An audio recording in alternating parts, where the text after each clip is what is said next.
Chewie. Punch it. Punch it! Punch it! Punch it! Punch it!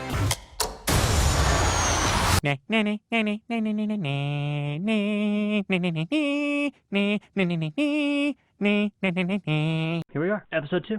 We're back. Making it happen. We're back. Welcome back, all our listeners that don't exist yet. We're back, and I have a microphone this time. Yeah, you can actually hear Preston. This is going to be so great. And I still have my cold, so sniffing will still happen, but I'll try to keep it to a minimum. I've already learned to tune it out, Yeah, exactly. as with most of the things you say. This is just you talking to yourself all the time. No.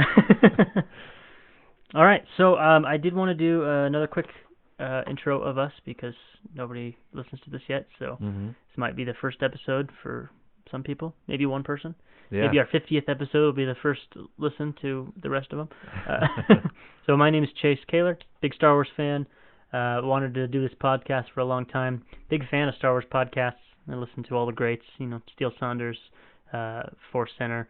I was really into Jedi Council for a while until that abruptly ended because of weird reasons. But yeah, so I'm just doing this out of passion and love. I'm a filmmaker, film student, and ready to talk some Star Wars. Yeah, and I'm Preston Coburn. Now, since the last episode, my job has changed. That's right, And big now, promotion. Yeah, I'm no longer a scientist. Now I'm a manager. I manage the entire western United States now, which is pretty cool. That is really cool. Yeah, but also a big fan of Star Wars. A big fan of anything sci-fi, and Star Wars is my fantasy fix. So you'll be interested. My wife, after going to Wizarding Days this last weekend, she's done a lot of cons for her art. She wants to start a sci-fi con for Utah. Oh, cool. So there's a lot of cons here, but there's not one that's like sci-fi specific. So Right. she has no idea how to do it, and I don't have any idea how to do it either. But that's her goal, is to start one. So I don't know That'd be awesome. how that's going to happen. But I'm getting more and more into the sci-fi world. I even have a friend or a coworker in Germany who's introduced me to some old 70s German sci-fi films Really? with subtitles. And so yeah, I'm getting pretty deep into it now. And now that I've gotten through the mainstream stuff, and now I'm getting to German sci-fi. are they super campy and low budget? Oh yeah. Oh that's yeah. great. Like UFOs on strings just bobbing up and down. Yeah. It's pretty campy. You know, Star Wars especially proves that you don't have to have budget to have great story. I mean, Yeah.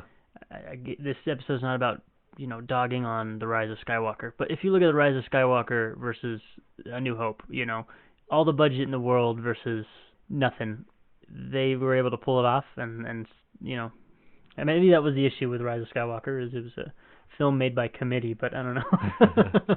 Too many cooks putting ingredients in. But yeah, so kind of one way we like to start the show is just catching up on us, which we kind of did just there. You got your promotion, which is great. All due to my suit. All due to your suit that I sold you. Yeah, that's right. I have a good got tailor. This whole thing started. And I went to Wizarding Days in Utah and saw some cool Star Wars stuff there. Actually, there's Star Wars everywhere, whether you're expecting it or not. It's a kind of a fantasy sci-fi, or not sci-fi. It's just a fantasy con, wizarding and D&D and things like that. And it seemed like a lot of booths still had, little Star Wars Lego figurines. There were some of the members of the Mandalorian Mercs, which I'm a part of, were attending, and they went in their Mando costumes, and it's great. You can't escape Star Wars. And that's what's great about it. Well, it's both sci-fi and fantasy, so it That's fits right. into everything. It dips into all realms of nerd, and you can see it at video game cons. You see it at tabletop gaming, because it dips its foot in everything. Okay, and then a little bit of housekeeping. Oh, follow us on Twitter, because we do now have a Twitter. We talked about that last time, about finding a way for the listeners to contact us. So we have a Twitter. Our handle is SW Beyond the Real. No, it's not. That was the old one.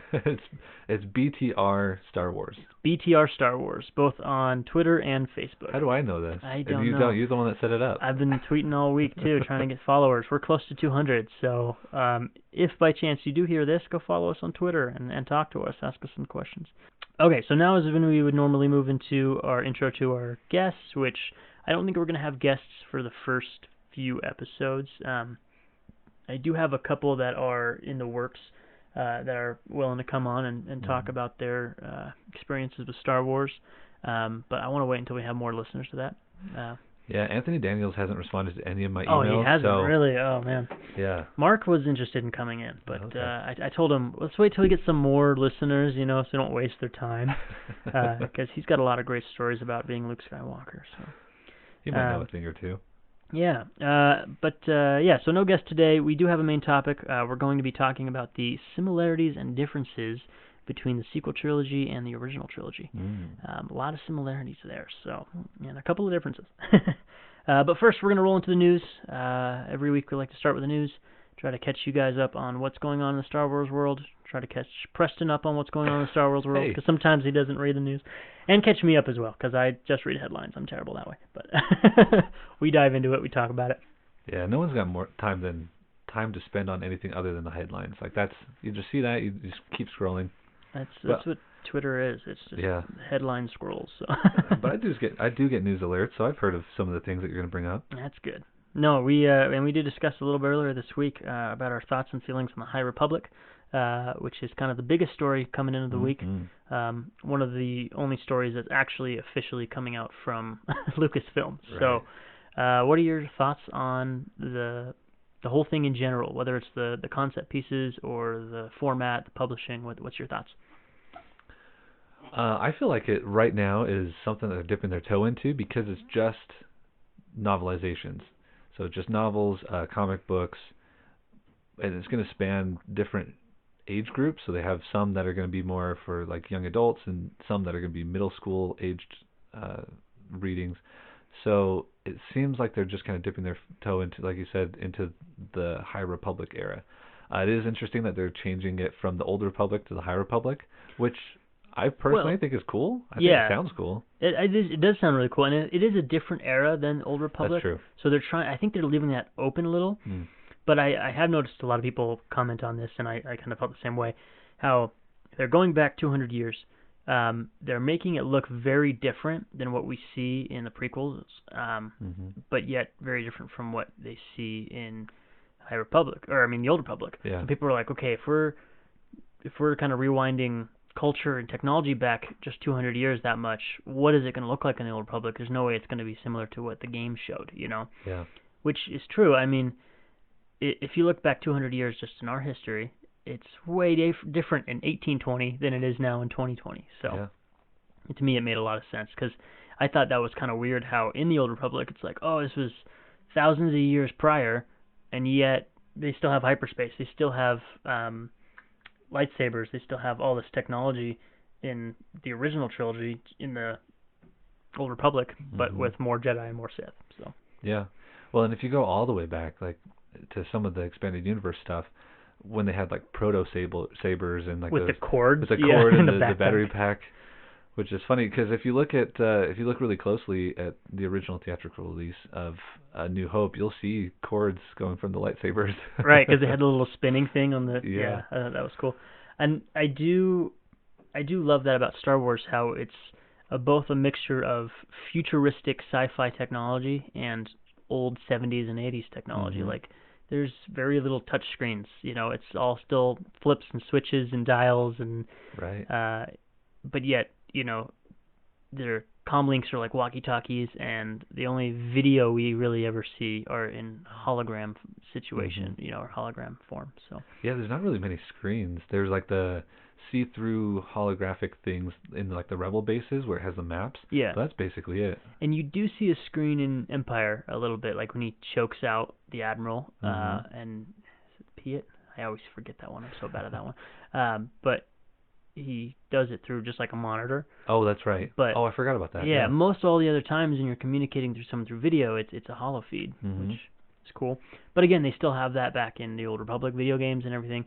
All the Star Wars technology is still there, just cooler costumes, I guess. And I think that came from George Lucas being a big fan of the old campy early sci-fi videos, like I'm forgetting the name of it now. The Flash Gordon Flash serials. Gordon. Yeah.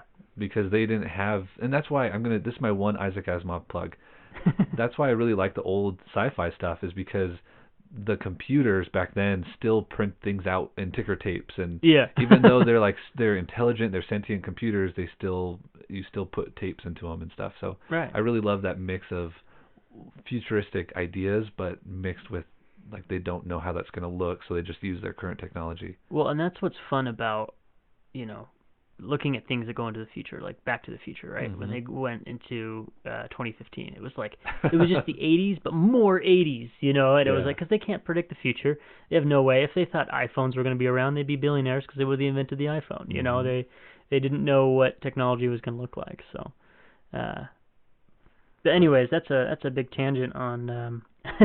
We should rename the podcast to like the Tangent Zone. The Tangent Zone, I like that. But no, as far as High Republic goes, are you a fan of like the concept art that's been coming out? Like, what are you most excited to see out of it? I heard a couple buzzwords that really got me excited. Wild West, Vikings. Vikings sounds awesome. Yeah, I'm excited for that. So it sounded like the Jedi were going to be kind of a Wild West era.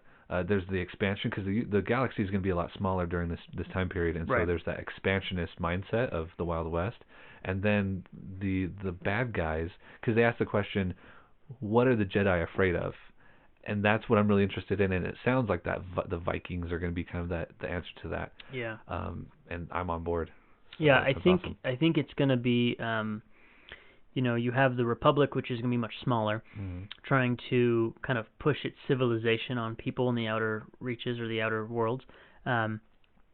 And then you also have this group of these space Vikings or whatever. It's kind of like Mad Max looking. Yeah. There's actually a Max Rebo looking guy there, and I coined the term Mad Max Rebo. I've been trying to put that all over the internet with no buzz there, but Mad Max Rebo is part of it. He's I can't remember the name of the race now. I'm having a blank. I'm gonna look it up. The little elephant guys, but he's great. But I kind of see these Viking-like guys trying to do the same thing as the Republic, right? They're trying to take over territory, but they're going to do it with force rather than with diplomacy. Right. So I think the Jedi will kind of have to conflict there, because their whole thing is, I think their motto is, you can't take it with you, but we can take it from you. Oh, that's right, yeah. So they're going to come, if they have these settlers, they're going to like take over and be like, hey, this little plot of land on this planet out here is going to be ours, and we're going to force you to give us what we want. Yeah. Where the Republic's going to come in and say, hey, you can join our little union, and we can be a group of people that can protect each other with the Jedi, I guess, because they didn't have an army at the point. So. Right. But I'm going to look that up right now. What Max Rebo's race is, because it's going to bug me.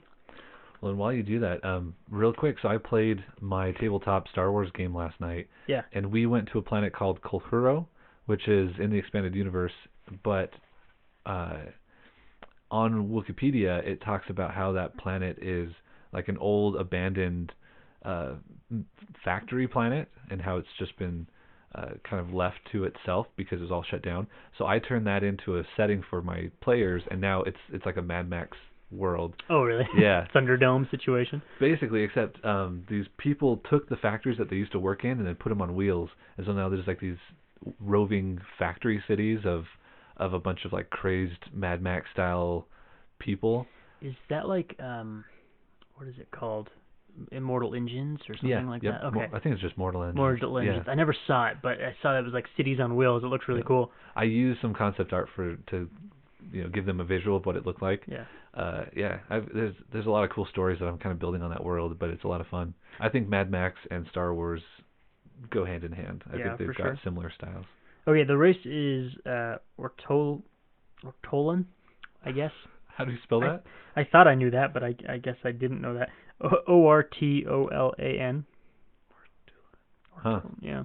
That's the Max Rebo, but it looked like they had one of those in the concept art, because that concept art is looking cool. Yeah, I'm excited for the comics, I think, the most out of all those. I've read the canon books, but not the like younger, the ones aimed at like teens and stuff. Yeah. I'm excited for the comics and Claudia Gray. Yeah, I didn't see what she was writing, but I'm probably going to read that one. Yeah, I think it's like a young adult book. Yeah. Which I can read those. The middle school aged ones, maybe I'll read those with my kids, but... Yeah. The Lost Stars was considered a young adult, but that was super good. Yeah, I thought it was awesome. Yeah. Which, I mean, Star Wars is for kids. That's Yeah. That's the thing about it. Says the man surrounded by toys. I know, exactly. All right, there's actually a lot of news, so we might spend a lot of time on the news today because it's been quite a week for Star Wars news after last week being kind of slow. Bob Iger steps down from president of Lucasfilm, or CEO. Yeah. So effective immediately. Well, not Lucasfilm, Disney. Or Disney, sorry, yeah, not Lucasfilm. You're right, Disney. Kathleen Kennedy still has her job. Kathleen Kennedy's still there, so all the people who hate her can still freak out. I actually saw a funny post on the internet where it was like The Onion or one of those, satire ones, and it was like, just announced Kathleen Kennedy signs a contract for the next 2 million years of the head of Lucasfilm or something like that. They're going to do a Futurama, put her head in a jar. Yeah, exactly. She and Walt, when he comes out of his, That's right. freezing, That's right. carbon freezing.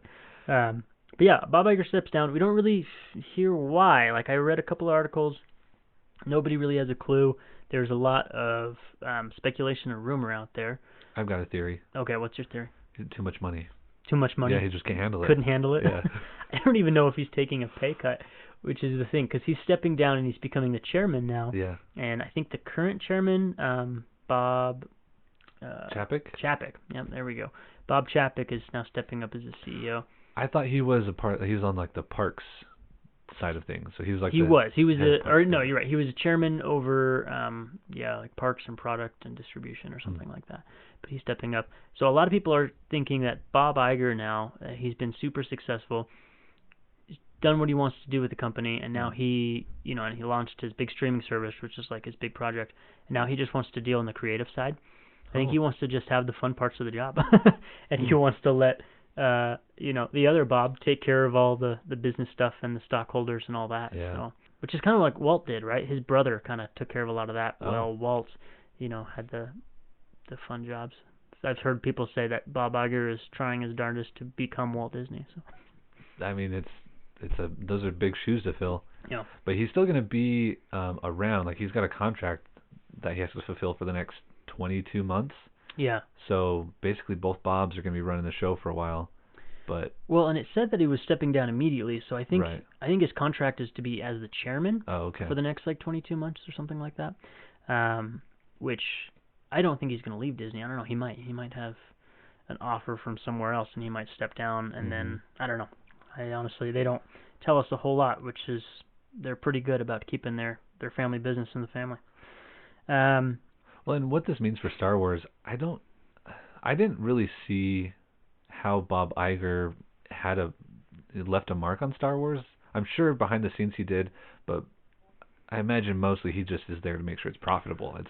They're making money off of their purchase. And he did make some of the big decisions that people blamed Kathleen for, which is what I really feel for Kathleen Kennedy, because a lot of people blame her for ruining Star Wars or destroying people's childhoods, which it's like, okay, guys, I'm sorry if a film ruined your childhood, but but no, a lot of the big decisions were actually made by Bob Iger.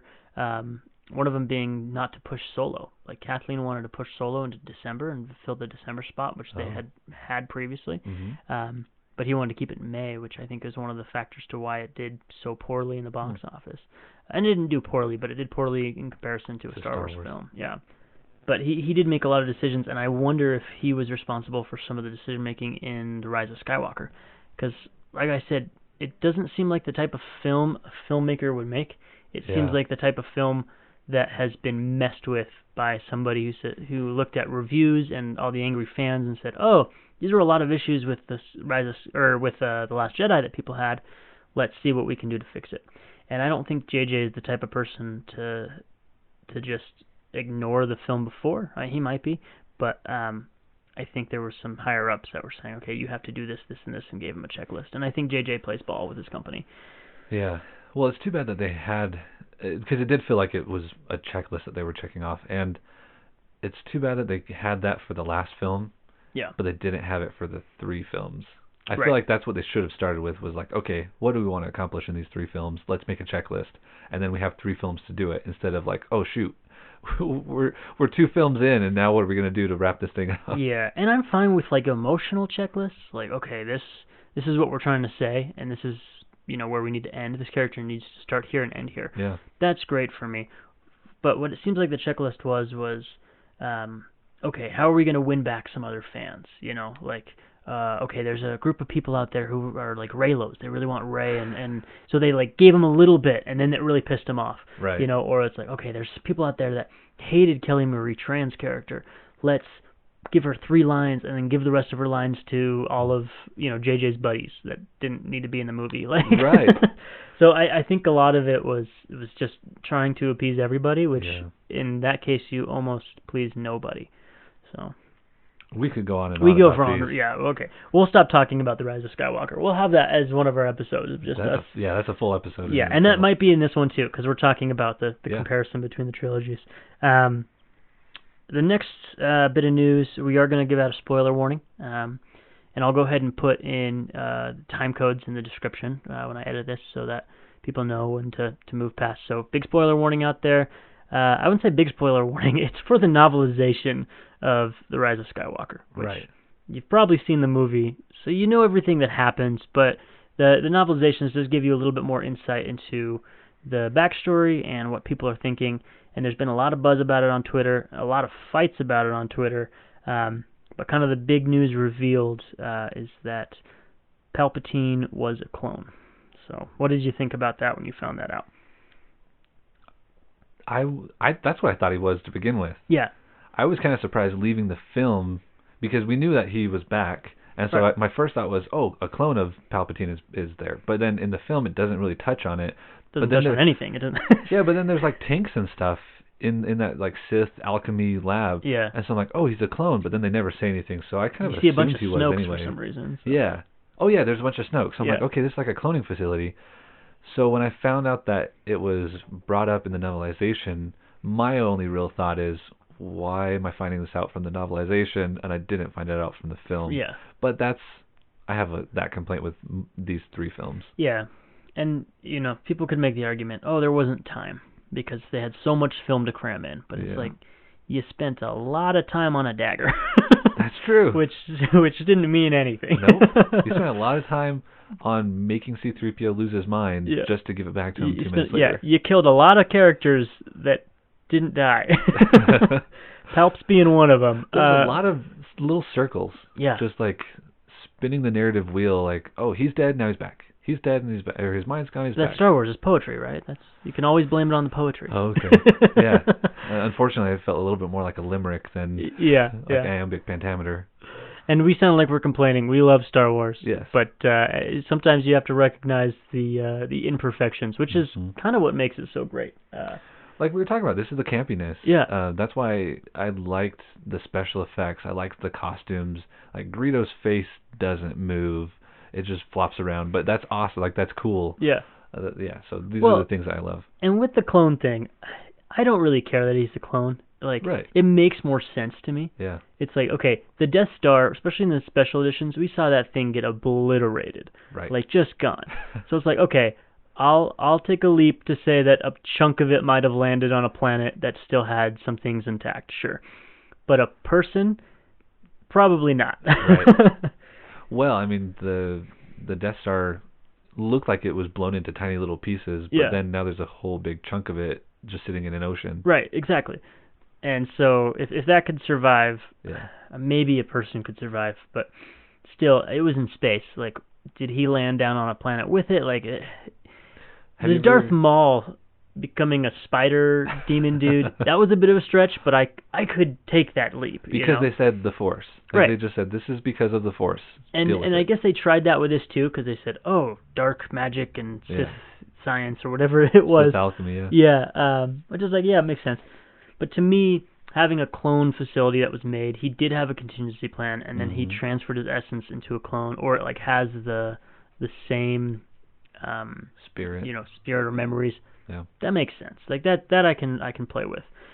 What a lot of people are complaining about is the fact that, okay, if that's a clone, if Rey killed a clone of Palpatine, like yes, that gives a little bit more weight to Vader killing Palps. But now it's like, okay, you killed a clone of him. Is it over? Could there be another clone? Could there be another Sith planet with 1,000 more, in 2032, are we going to get a film about the 4th Palpatine that's going to come? Like, I don't know. When Return does of it end? Palpatine. Return of Palpatine. Yeah. Well, Which it is feels what this film was. So. Yeah, it feels a little bit like Voldemort. Yeah. That he had contingency, which sort of makes sense because he had plans. He had Project Cinder, which if you've played the games, you know about. He had something going on Jakku, which was never explained and had nothing to do with Rey, about some observatory that was awesome in a book and then didn't go anywhere. But we should list how many things didn't go anywhere. I feel a little bit like Game of Thrones fans right now. A little bit. Because I've never actually seen an entire episode of Game of Thrones. Oh, really? Sorry. But you know about the 8th season being a major disappointment to most fans? Yeah, I'm on Reddit enough to know that people are like, oh, remember this thing that didn't go anywhere? I feel like we're a little bit in that territory now. And I consider myself a positive fan usually. Mm-hmm. I'm not as positive as they are over at Force Center, which if you guys have ever heard them, they are super positive and they're great. Like, if I want to just love Star Wars, I'll go listen to them, and I'll be like, you know what, maybe I'm being too grumpy. You're right, this is really good. And there are great parts of The Rise of Skywalker, there are great parts of Season 8 of Game of Thrones, but as a whole, you look at it and you go, they could have done a lot better. Yeah. And as a filmmaker, when you look at it, it's, they teach you in film school especially, if you're going to have a planting, you have to have a payoff. Yep. Or if you're going to have a payoff, you have to have a planting. And the problem is there was a lot of planting in those first two movies that didn't pay off. And then in the third act, there's a lot of payoffs that had zero planting. Yep. Like, hey guys, this is the last act of the last movie of a 9-movie saga. Great time to throw in some new information for you. Here, play with this. Go. Oh, they're a dyad in the Force. Oh, this wasn't his plan the whole time, but I'm going to suck your life energy. Oh, you can kill me, but not in the way that I wanted you to kill me. So, I don't know. We can go on forever. But I will say I love the concept of a dyad in the Force. Yeah. And I love that idea. If they would have played with that more early on, it would have been cool. Mm-hmm. It would have been cool. And, people have been saying this in a lot of different podcasts. If you would have just had more of a plan, if you would have had JJ and Ryan more working together, and I feel like they could have, but there were so many wrenches thrown in there that just messed it up. It just didn't happen. This will be like the most negative thing I'll probably ever say on the podcast. Let's hear it. I wish that J.J. Abrams was never involved. Yeah. I just don't. I have problems with everything I've ever seen from him. The Star Trek movies, Lost was good for the first 2 seasons, but then nothing ever paid off. And kind of the same problems that we're experiencing now. Have you ever seen Super 8? Yes. Oh, I actually enjoyed Super 8. I love Super 8. Yes. Okay. Because it was my favorite of his. An homage to Spielberg, right? Yes. Yeah. So I did like that. But that's just him. That's just like his own property, and it was a one and done kind of thing. I don't think he's great at serials. I don't think he's great at following through. It's true, and that's what he's known for, is not sticking the landing. And this is just really nailing that head on the coffin, which is sad. the guy that can't stick a landing, let's let him end the largest film franchise in all history. Yeah. Let's let him land this one. Oh, great. Well, and I've heard rumors that the reason, it was taken from him, or I'm blanking on his name now.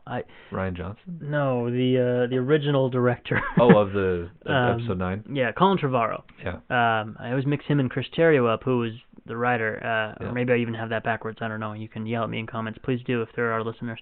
Anyone out there, please yell at me. But the reason he lost the script, a lot of people are speculating, is because Carrie Fisher was so heavily involved in that script, and then because of her passing, they had to try something completely new.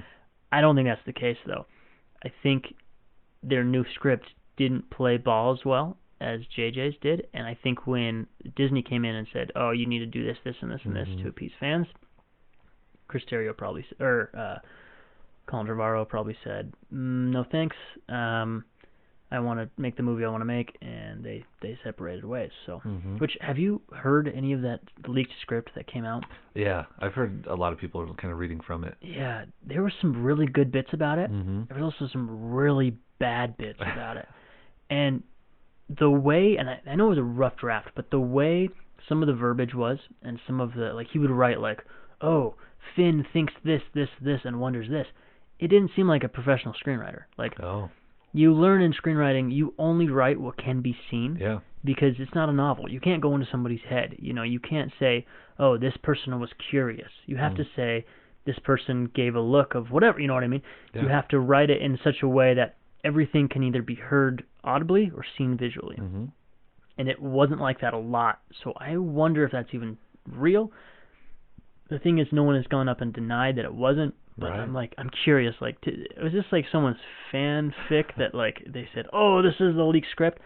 I don't know. I haven't really investigated it, but yeah, I don't think I'd want either one of those movies to be produced for the 9th film. Right. As sad as that is. So, all right, we're spending a lot of time on that. Do you have more thoughts? Sorry, go. No, I just realized there's something that's not on our list of news. Did you hear that George Lucas is now in the creative process somehow? I just heard a rumor that he is now somehow involved in the creative process of Star Wars again. I didn't know if that was true. I had heard rumblings of people thinking that he might do like an episode of Mandalorian, but again, that was just wild speculation. And because they did talk about we'll get in the news a little bit about Mandalorian season 2 and the directors, but he has been poking his head around the set more. Yeah. You know, he has been more curious than he has previously, and I think he might be warming up to it. I don't know. I don't know if he would ever come out and do something publicly.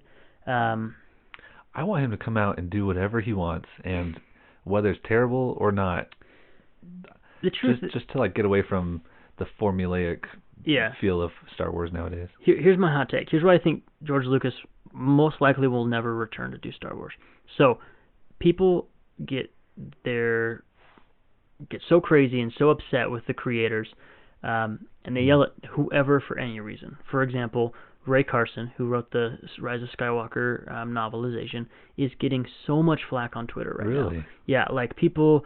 I just retweeted it because Alex Damon from Star Wars Explained got on and was telling people like, guys, no matter what you think of somebody's art, it is not okay to attack the creators of Star Wars, and it's not, and I completely agree with him.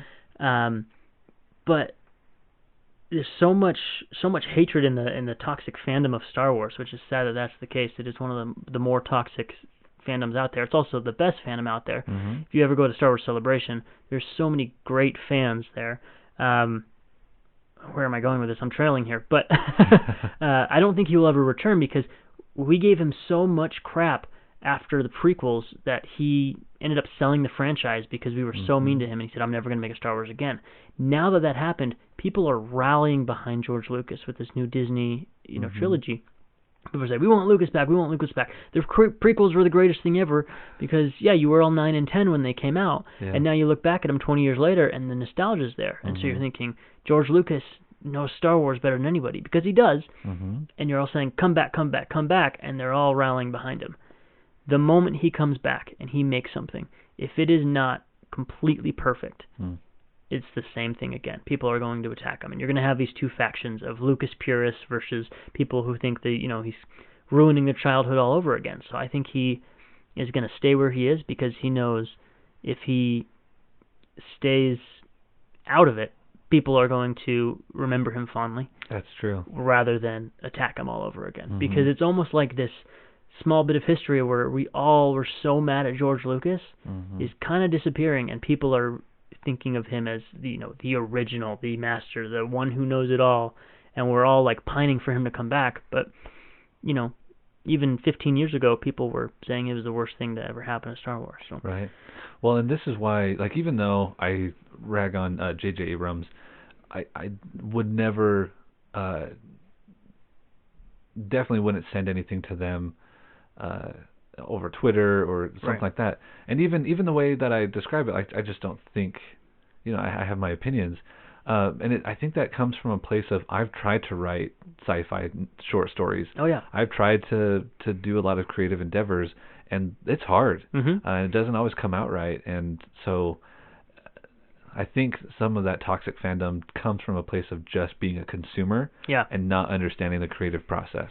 Right, and that's the sad thing is people look at it as a product, which it is, but it's almost like, it's not an Amazon review. You're not going to get on and be like, oh, this is a piece of crap that fell apart within 2 days of using it. It's like, that is almost constructive criticism, because the producer can see, okay, we're making a bad product, let go back to the drawing board and make something better. Right. You can say that's almost the case with Star Wars because they keep making it, but you can't go back and change a movie that's been done. And if you try to in the new movie, it's going to create more problems. Mm-hmm. So you can be critical of it, and you can say, I don't like this, this, and this in my Star Wars. This is what I do like.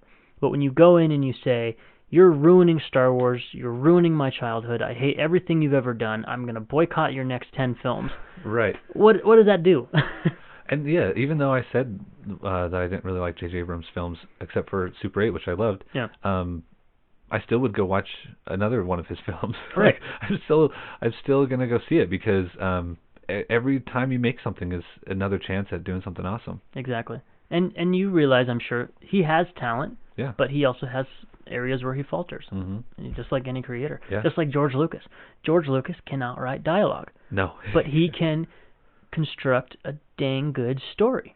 I've heard another theory that actually George Lucas is the master dialogue writer because like the whole thing about sand and him awkward. I rewatched the prequels just recently and I forgot how bad of he is at flirting with Padme. It's the worst part. The hardest thing That's I've what ever makes seen. Yeah, that's my to bottom watch. movie because of that. If you took out that chemistry or lack of chemistry, it'd actually be a pretty awesome movie. Yeah. Yeah. But I heard that it's actually masterful because Anakin was like an abandoned slave that was brought up by like a religious cult who was told not to shut down his feelings and not talk to girls, and so this is him now as a teenager, and actually this is exactly how he would be speaking. And it makes sense, but it's hard to watch. It's so hard to watch. I mean, you look at Obi-Wan, who's just oozing with charisma, you know, and he was similar circumstances, but yeah, it's you have to take, you know, you can't be too realistic in movies. You have to take leaps. You know, that's oftentimes why, you know, you see these good-looking people doing these amazing things, and you're like, well, that's not how it is in real life. Yeah, but it's easier to watch. Yes. It's more entertaining. Yep. So let's move on because we've spent a lot of time there. We're going to talk about the new working title for the Kenobi series, which has been reported as Pilgrim as a new working title. This is, again, something that they do when they're going into production. They call it something other than what it is. They had, what was it, Space Bear for The Last Jedi, Blue Harvest for Return of the Jedi, Red Cup for Solo. So a lot of people are using this as speculation, though, to say that it's, you know, he's going to go on a pilgrimage, or a lot of people are thinking he's going to go back to Jeddah and see the formation, or see what's going on with Jeddah and the Empire shutting it down. I mean, the name Pilgrim does definitely say something about traveling. Yeah. So it's not just going to be him sitting alone in his hut on Tatooine for 2 hours. I mean, I would watch that still. He's just sitting there, you know. If he had like a bantha and he's just petting a bantha for 2 hours, I'd watch that. Dusting Vader's old saber. Yeah. Or I guess Anakin's saber. Yeah, if it was just him, you know, writing in a journal and with voiceover, I would watch it, because anything that Ewan McGregor does is just gold to me. So. That's true. But yeah, I don't think there's much to speculate there with the pilgrimage. I mean, Solo was called a Red Cup. It had nothing to do with the plot. It's because a Solo funny. Cup. Right, it's a joke. Space Bear, I'm guessing, was Chewie. Like, it really had nothing to do with The Last Jedi. So I think maybe Pilgrim, because maybe he's always wearing his, you know, his hood and he looks like a bonnet. I don't know. Yeah. Well, and he's religious, I guess. Yeah. Yeah. Someone who, yeah, maybe. But let's see. The next story, we're kind of skip that one because, well, we'll talk about it for a second. But Giancarlo Esposito in an interview is saying how in season 2 of Mandalorian there's going to be a lot of lightsaber battles, which, as we were saying earlier, we kind of expected that with the lightsaber being revealed, or the darksaber. You can't just have him cut his way out of a TIE fighter with a darksaber and then the next season never show it again. He's definitely going to use that thing. Yeah, He's definitely going to cut some arms off. Question is who is he going to use it against? So. Well, he's already come out and said it will not be the child. Yeah, yeah, exactly. Somebody did ask him if he's going to fight the child. I would love to see the child like lift up those little robes he's wearing and like a tiny, teeny, tiny lightsaber pops into his hand and just starts flipping everywhere. It's like a little size of a butter knife, and he's that's awesome. A butter knife saber and just flips over Giancarlo, and that'd be awesome. It'd just be Attack of the Clones all over again. Exactly. Yeah, that would be great. But no, I mean, I think one thing that kind of naturally goes into the speculation is Ahsoka. Because a lot of people were thinking, what if they take the child to Ahsoka? Because that's Dave Filoni's, baby right there. Yeah. And so if she was going to show up in anything current, it would be The Mandalorian. Oh, I would love to see a live-action Ahsoka. Yeah. Or the other thing people were thinking was Bo-Katan Kryze. But she's always used the Darksaber, and she doesn't have it anymore, so we don't even know if she's alive. She's the Mandalorian. She's the Mandalorian. Did you watch Rebels? Yeah. Okay. So she's the one that Sabine gives it to at the end. Right, exactly. And she's supposed to be like the face of Mandalore at that point. But it sounds like Mandalorian got wiped out by Giancarlo. Or Moff Gideon is his name. Yeah. Let's see, moving on from that. We have some more rumors about The Mandalorian, about returning directors. Bryce Dallas Howard is returning, which is great. I loved her episode in season 1. I think it was episode 4. Which one was it? That's the one where you first meet Cara Dune. Oh yeah, that was a good one. Yeah. Lots of good memes came out of that one. Yeah, the bone broth. That was the best. It's still my favorite Baby Yoda part. When he's sipping on his bone broth. But no, that was really good. Even though it was very much, Seven Samurai or Magnificent Seven or Three Amigos or pretty much any other property has done a similar, or even in Clone Wars they did something like that where they're training the villagers. And then Robert Rodriguez as well is going to be directing, or is rumored to direct.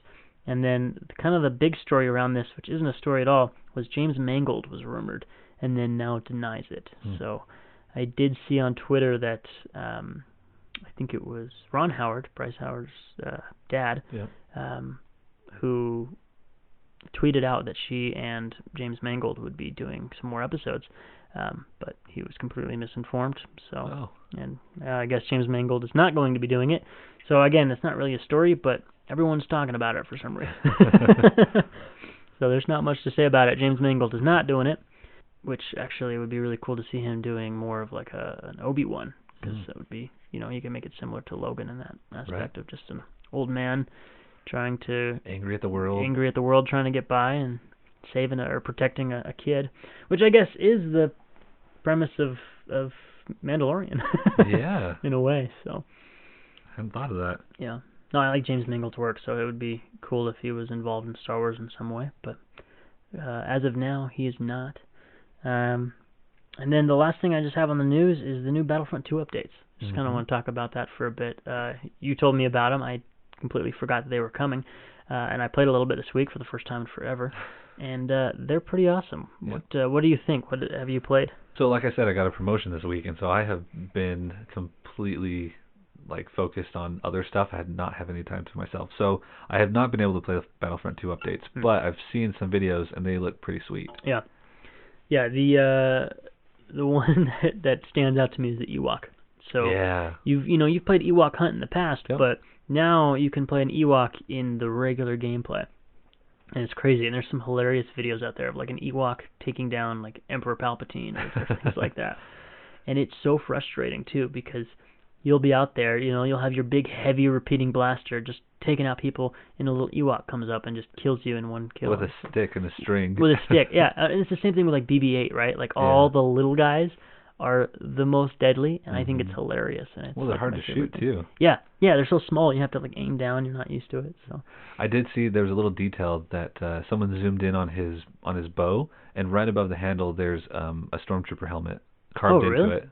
I didn't see that. Like he had killed one, and then he'd marked it on his bow. That's pretty awesome. Yeah. They have the little wispies though. That's really fun. Those are super annoying when I was playing Ewok Hunt. So I'm excited. I'm interested to see how they play in general gameplay. Yeah, I've been enjoying the new parts, but I mostly play Starfighter Assault because that's my jam. Sometimes I even put on my Luke Skywalker helmet and play with it because I'm a total dork. Through the yellow mask? Through the yellow mask, just by myself, 3 o'clock in the morning in my PJs and my TIE Fighter helmet. You put away your targeting computer and I do. Focus on the Force? I just use the Force, and then I die instantly. So You're like one of 10 people that still play that mode. Yeah, exactly. Nobody plays it. Well, It's there's so no sad. updates to it because That's true. the studio that made Starfighter Assault isn't involved anymore. Oh, really? I didn't even know that. Because there's a whole separate studio. Yeah. I think 3 studios worked Whole on it. separate game. Yeah, because the Starfighter Assault, the multiplayer, and the single player were 3 separate studios that just put all their stuff into one game. And just DICE is still involved, and so that's why the multiplayer is getting updates. Single player hasn't had any DLC, and Starfighter Assault has been left alone. Well, because I've noticed there's not really many new players playing it. Like, most of the people I'm playing with are like have everything maxed out, and they're like incredible. So annoying. Yeah.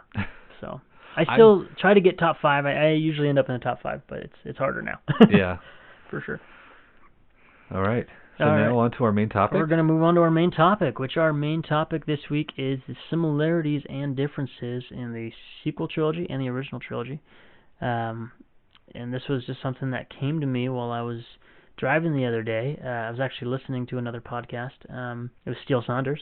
Shout him out again. I love Steele Saunders. He's one of my favorite podcasts. I need to listen to him. I've never heard of him. You do. He actually followed us on Twitter. Oh, That felt wow. pretty awesome. Yeah, he was talking about good old Papa Palpatine.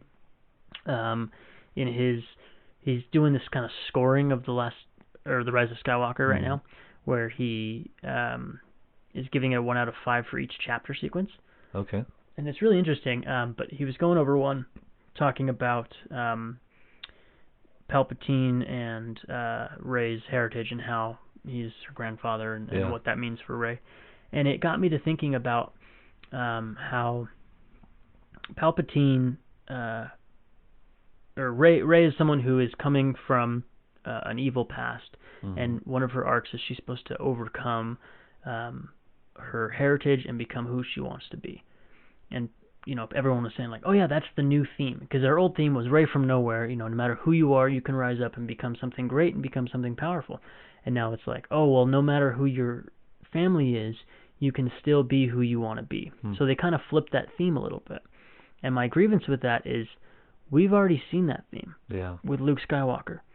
Luke Skywalker was the son of the face of evil in the galaxy, and he had to overcome that and be who he wanted to be and be Anakin's son and not be Vader's son. And he had to choose his destiny and overcome, a toxic and evil heritage. And so I was thinking about it, I was like, man, that's just like out of the original. And then you get to thinking, okay, there's so much stuff here in the sequel trilogy that's kind of beat for beat the same. So I've kind of broken it down into a couple of different comparison lists, and we're going to go through and talk about that. So the first thing we're going to go through is the character comparisons. And the first one, of course, is Rey and Luke. So we'll let you kind of take it away on what you feel on those characters, what's the same and what's different. Real quick, before we get into that, do you mind if I have a tangent? Yes, I don't mind. So I just want to point out that it's interesting that we can even have this discussion about the original trilogy versus the sequel trilogy, because you cannot have that discussion about the prequels and the original trilogy. Yeah, I mean, there are somewhat similarities there, similar beats, but no, it's totally different story. Yeah. Which is, I think, an unfortunate thing, because I wish that we had something new to talk about, but like the prequels. Anyway, I just wanted to kind of put that out there. Yeah, so the comparisons between Rey and Luke, they're too old to be Padawans, for one thing. Right. They both started way too late. That's one I didn't even think about. Yeah. Then they both were, but the similarities are that they kind of trained themselves in a sense, but Luke had Yoda. Not that Yoda, I don't know how much time he spent on Dagobah. Yeah. But it wasn't a ton, and so he mostly kind of learned on the fly, like Rey did. But Rey really didn't have much of a teacher. Yeah, and I talk about that on one of my videos actually on our channel about Rey and why she's so powerful. And this is before the Rise of Skywalker, right? So now the new answer is, oh, she's a Palpatine. Okay, I guess that's why she's so powerful. Before, I had this awesome theory that was kind of similarly related to Avatar, where it was almost like a reincarnation situation. Not that she was Anakin reincarnated, but it was more of the cycle of the chosen one. So each generation the Force would choose a chosen one. So when Anakin died, in a sense, that Obi-Wan says, when he ceased to be Anakin, he becomes Darth Vader. A new one is born, and that's Luke, and he becomes the chosen one. And then when Luke, and we didn't really know the timeline, so I didn't know exactly when this will happen, but when Luke loses Ben, and he says, okay, it's time for the Jedi to end, he goes off to Ahch-To. According to the Force, he dies. He cuts himself off. Right. And then now it awakens within Rey, and she becomes the new chosen one. Yeah. And so I thought that was kind of a cool thing. Where was I going with it is the question. Well, I think you made a good point, because you said that she's not, because we had that theme of coming from no one, nowhere, and making something of yourself, and it changed to coming from a bad background to choosing the light. Yeah. I do think, I personally didn't interpret it as she's so powerful because she's a Palpatine. I actually interpreted it the same way that you were just mentioning, that the Force chose her, right, as Luke went away, Palpatine's dead, and now she's like the reincarnation of the Force, and Kylo's kind of like the reincarnation of the evil. Right. And I interpreted it as she is powerful because she's a part of the dyad. Yeah. Well, and okay, so what I was kind of going to with the comparison between her and Luke is that neither one of them were trained really. Yeah. Because people used to complain all the time, and I talk about this in my video, about how Rey is not trained. Oh, she beat Kylo. Oh, she could, do a mind trick. Oh, she could do this. And she wasn't trained. Neither was Luke, really. Yeah. Luke had one lesson on his, trip to Alderaan, and a couple of days with Yoda, and that's it. Possibly a month. I don't know. Possibly a month, but it didn't seem like it. As opposed to what Jedi training used to be, which was from the time you were 2 years old till you were 20. And my theory there is, because Anakin had a ton of training. Yeah. And so my theory is, as time went on, as the Force would give maybe the chosen one a little bit more juice, if you will, depending on what was needed, and the desperation of the galaxy. Well, and maybe what kind of my headcanon is that during the time of the Jedi at their most powerful, they were kind of sucking up that Force energy. Not that it's like a limited resource, but they were kind of in charge of filling the galaxy with Force sensitives. Sure. But when that's all gone, the Force kind of takes over, and it's almost you could think of humans are destroying the planet, but once we're gone, the planet doesn't really care. It's just gonna life is gonna continue after us. And once those Jedis are the thousands of Jedis are gone, now the Force can kind of act the way that it's supposed to, in a more natural way. It's what Luke says. It says it's vanity to think that the Force belongs to the Jedi. Yeah. It doesn't. It's going to exist whether they're there to use it or not. Yeah. And in this case, they chose somebody to rebalance it for them, because people think balance of the Force is, it's this many good and this many bad. It's not. No. Balance of the Force is all things in nature living harmoniously. And when you have something like the Sith or the First Order or whatever you want to call it, that are evil and they're creating more death and destruction than is natural, then that's throwing it out of balance. And then you need something light to come in and destroy them so that nature can take its course. Yeah. That's a whole tangent on the Force, but no, as far as Rey and Luke go as similarities, both grew up on a desert planet. Yeah. Both didn't really know their parents very well. Luke got a bunch of misinformation about who his father was. I think one of the differences there is Luke had a pretty good life on Tatooine. Yeah. People thought he was whiny because he's like, I hate my life as a farmer. I want to run off and do this. Where Rey was kind of the opposite. She had no one that she had. She fended for her own. She became strong in her own upbringing. And then her deal was she always wanted to go back to Jakku. Yeah. She didn't want to be part of the story. Luke had his head in the clouds, and Rey almost had her head in the sand. So there's a difference there. Yeah. And another difference that I see is, just from a story standpoint, is Luke pushed the story forward, whereas Rey, it almost felt like she was dragging the story back because she wanted to go back to Jakku. Yeah. And she wasn't like a force to move forward, whereas Luke was always pushing forward. He was saying, I want to go get my friends. They're in danger. I'm going to go. He was actively doing things, whereas Rey felt a little bit more like things just kept happening to her. She bumped into Finn.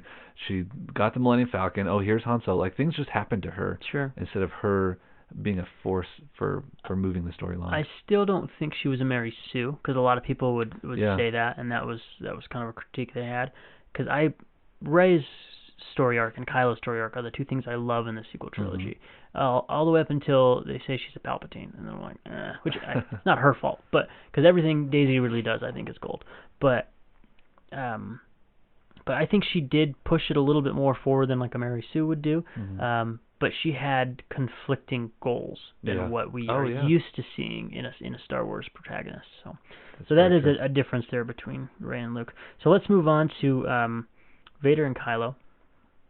I mean, the obvious one is they love black fabric and creepy masks. Yeah, and helmets. They both came from the light, and they both were they were both legacy in a way, right? I hadn't thought about that. Yeah, so Kylo is a legacy because he comes from Luke and Leia. I mean, he doesn't come from Luke, but he comes from Leia. We'll get back to that incest thing in Star Wars. It comes from Han and Leia and Luke's, nephew. So he has this huge legacy weighing down on his shoulders, which a lot of people think is what kind of helped push him to the dark side, even though they don't really talk about it in the movie. See, that like I talked about before, it's too bad that we get some of this information outside the movies, but that could have been such a cool motivation, because I've heard stories like that where this famous couple's kid doesn't want to be. I feel like there's movies about that kind of same thing, right? And he could have totally had that more clear motivation of, my dad is super famous, my mom is like the most running famous the galaxy person. right now, yeah. And from the Bloodline novels, everyone in the galaxy knows that he's Vader's son, or Vader's grandson. So it could have been like that burden that he's just like, no, I don't want to be a Jedi. You forced me to be in Luke's academy. I don't want to be here. Right. And then he goes to the dark side. That could have been a really cool thing. Well, and it's more ammo for Snoke to manipulate him with. Yeah. Or I guess Palpatine is now who Snoke is, so he manipulated him. But that was more insecurity that he could have played with. Yeah. But Vader was the same way, right? Vader, part of the reason he turned, I feel like, is because everyone kept on telling him, "You're the chosen one. Yeah. You're the chosen one. You're the chosen one." He went from a nobody to the chosen one in like 2 days. Yeah. It almost mirrors what's the young Anakin's actor's name? Jake Lloyd. Jake Lloyd. It almost mirrors Jake Lloyd's story, where he went from a nobody little kid to now huge the face and famous of Star Wars, and it kind of like threw him off. And it took him down the dark path. Yeah. Because he was into drugs for a long time, and part of that is the fans' fault, because the fans threw so much shade at him because they hated the Phantom Menace. And again, it comes back to... I love that film. I do too. It's so great. It just comes back to people being mean to children and women and writers, and it's like, guys, come on. It's not that important. We're here. I mean, I've spent way too much money, as you can see by my collection, and so much time, and I'm doing a podcast about it, but it never gets so important that you can be rude to another human. But it's weird now that we're talking about similarities and stuff. We can compare Anakin's journey to Jake Lloyd's. Yeah. Because I don't know what that does to someone's psyche, going from you're literally nobody, even your friends don't believe that you can build a pod racing kit, and then you go to the chosen one and you're told constantly that you are the one that's going to save the galaxy. That just messes with you. Yeah, I would have to. Let's say and then same way that it would mess with Kylo. Right, same way it would mess with Kylo, and then back to their similarities to their arc, they both get redeemed, right? Yeah. Where they realize that the people that they care about, because Reylo is a thing, whether we want to believe it or not, and I don't mind it. I wasn't rooting for a Reylo shipping, but it doesn't bother me. But when somebody he cares about is being tormented, he's going to flip over to the other side to destroy the person that's tormenting the ones he loves, and that's always been Vader's arc, and that kind of ended up being Kylo's arc. So I was really excited halfway through The Rise of Skywalker, because it looked right after Chewie died. sort of. Chewie fake died. Right like after everyone that else in the happened, film. I was like, because it was also hinting towards Kylo kind of going towards the light side at that point. Because he felt remorse. Yeah, he felt remorse, and so I'm like, oh, this is so interesting. Rey is going to like think, I just found out I'm a Palpatine. I've just killed Chewie. I might as well just embrace this dark side of me that I have in me. And I thought she was going to go full dark side. The flip-flop? Yeah. Because of that dark Rey image we saw in the trailer? Exactly. Yeah. That might have put that in my head as well. But then Kylo looked like he was going to redeem, and I thought that would have been so cool if, at least for a little bit longer than we got, Kylo was trying to save Rey from the dark side. Yeah. Because he knew what she was about to go through. That would have been so cool. And that was so many people thought was going to happen. Yeah. That was like their fan fiction like theory before. Like, the only way they would see Kylo returning is because Kylo saw Rey darkening, and he goes, okay, it's too late for me. I have killed my father. Yeah. I have rejected my mother. I have wreaked havoc on the galaxy, and now I'm watching this woman follow a similar path. I don't want her to because I'm not happy. I'm still miserable. I care for her. I have feelings for her. You can still slide in that Reylo stuff. Yeah. But he decides, I would rather die and destroy the First Order than to watch her become me. That would have been so cool. I'm getting chills, man. Yeah. That would have been great. They should have pulled us into that screenwriter's room. For sure. We are professional screenwriters. We would have been great. Let's make our own Star... No, I'm just kidding. I'm a professional opinion haver. Yeah, exactly. So let's move on from Vader and Rey. Poe and Han. Again, so similar. Yeah. Both of them were supposed to die earlier, and then they didn't because they became fan favorites. Do you like Poe? I like Poe. I love Oscar Isaac. So, again, the casting in this sequel trilogy was done so well that I feel like... Okay, so for example, when reading that leaked script that came out for Duel of Fates is what it was called, just reading it, I was like, ugh, this is so cringy. But I feel like if I would have read the Rise of Skywalker screenplay, I'd have been like, ugh, this is so bad. But these great actors and actresses are able to take it and to turn it into something so powerful and so emotional. Because there are parts of the Rise of Skywalker that I'm like, oh, those are some of my best and favorite parts of Star Wars. But they're then just layered in with a bunch of convoluted, plot points and fetch quests. Yeah. But yeah, I do like Oscar Isaac. I do like Poe Dameron a lot. They're both a couple of flyboys who really don't understand the Force, or they don't, really buy into the Force. They both, had smuggling backgrounds, I guess. Apparently, Poe Dameron was a spice runner, so.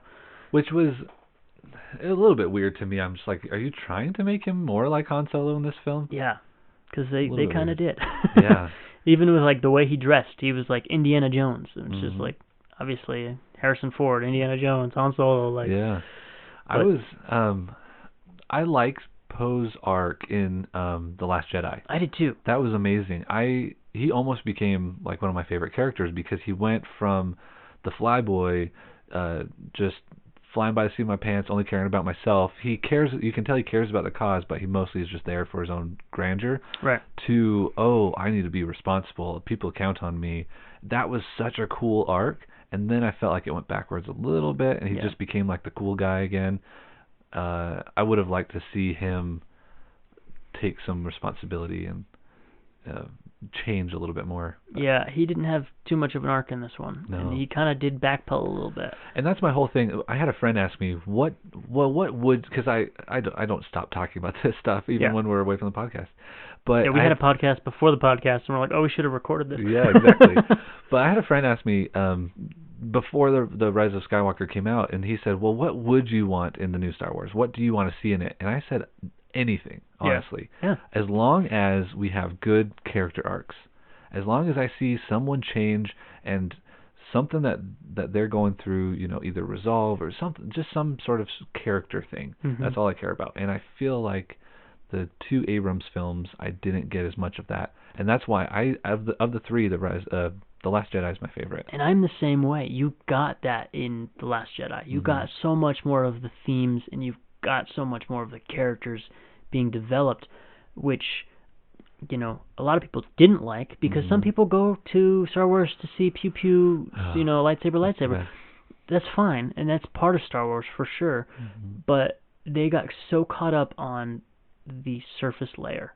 You know, the Holdo maneuver, that wouldn't work. Which, by the way, my opinion, awesome. Awesome. I loved it. Yes, it kind of breaks canon a little bit. A little bit. But it's awesome. It's still cool. And, you know, they complain about, you know, Canto Bight, which was my least favorite part of the film. Yeah. But it's like, yeah, that's in there. But as long as you get some good stories, which is why I can kind of dismiss some of the terrible stuff that happens in Attack of the Clones. You know, it's like, oh, there's some real camp in there. The thing with C-3PO losing his head and going on to a battle droid and all that. 10-year-old me loved it. Great as a 10-year-old, yes. But looking back, it's like, okay, that's terrible. But the themes in there are actually pretty good, and so I can dismiss that movie a little bit more. Rise of Skywalker, I could have dismissed a lot more of the you know, issues with the plot and the, you know, convolution and the extra stuff, if I would have been really invested in the characters. Yeah. And there was some of that. Like, people can look into it. Again, I bring up the Force Center, which is one of my favorite podcasts. Ken Knapsack and Joseph Scrimshaw, really good at diving in and seeing the themes in Star Wars and seeing, you know, the characters' arcs and what they are doing, and they talk about it, and I listen to them and I go, you're right, that is there, but you have to really dig for it. And I didn't like the message that they were saying. Like, the message is there, but it's not as good as Rian Johnson's message. In my opinion. So. Well, and that's what I think Rian Johnson did a really good job at is, unfortunately, it was a mirror of Han Solo. So getting back to Poe and Han Solo, right? Han Solo's arc was similar to Poe's arc, where he went from the guy that's only out there for himself to coming back and helping the rebellion.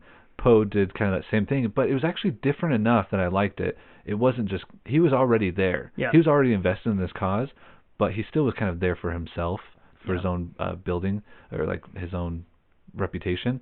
And then he changed that to, he realized this is a team effort. Yeah. And losing my fellow resistance fighters is not worth winning one battle. Yeah, so to me, yes, they're very similar characters, but they had different enough arcs that they were both interesting to me.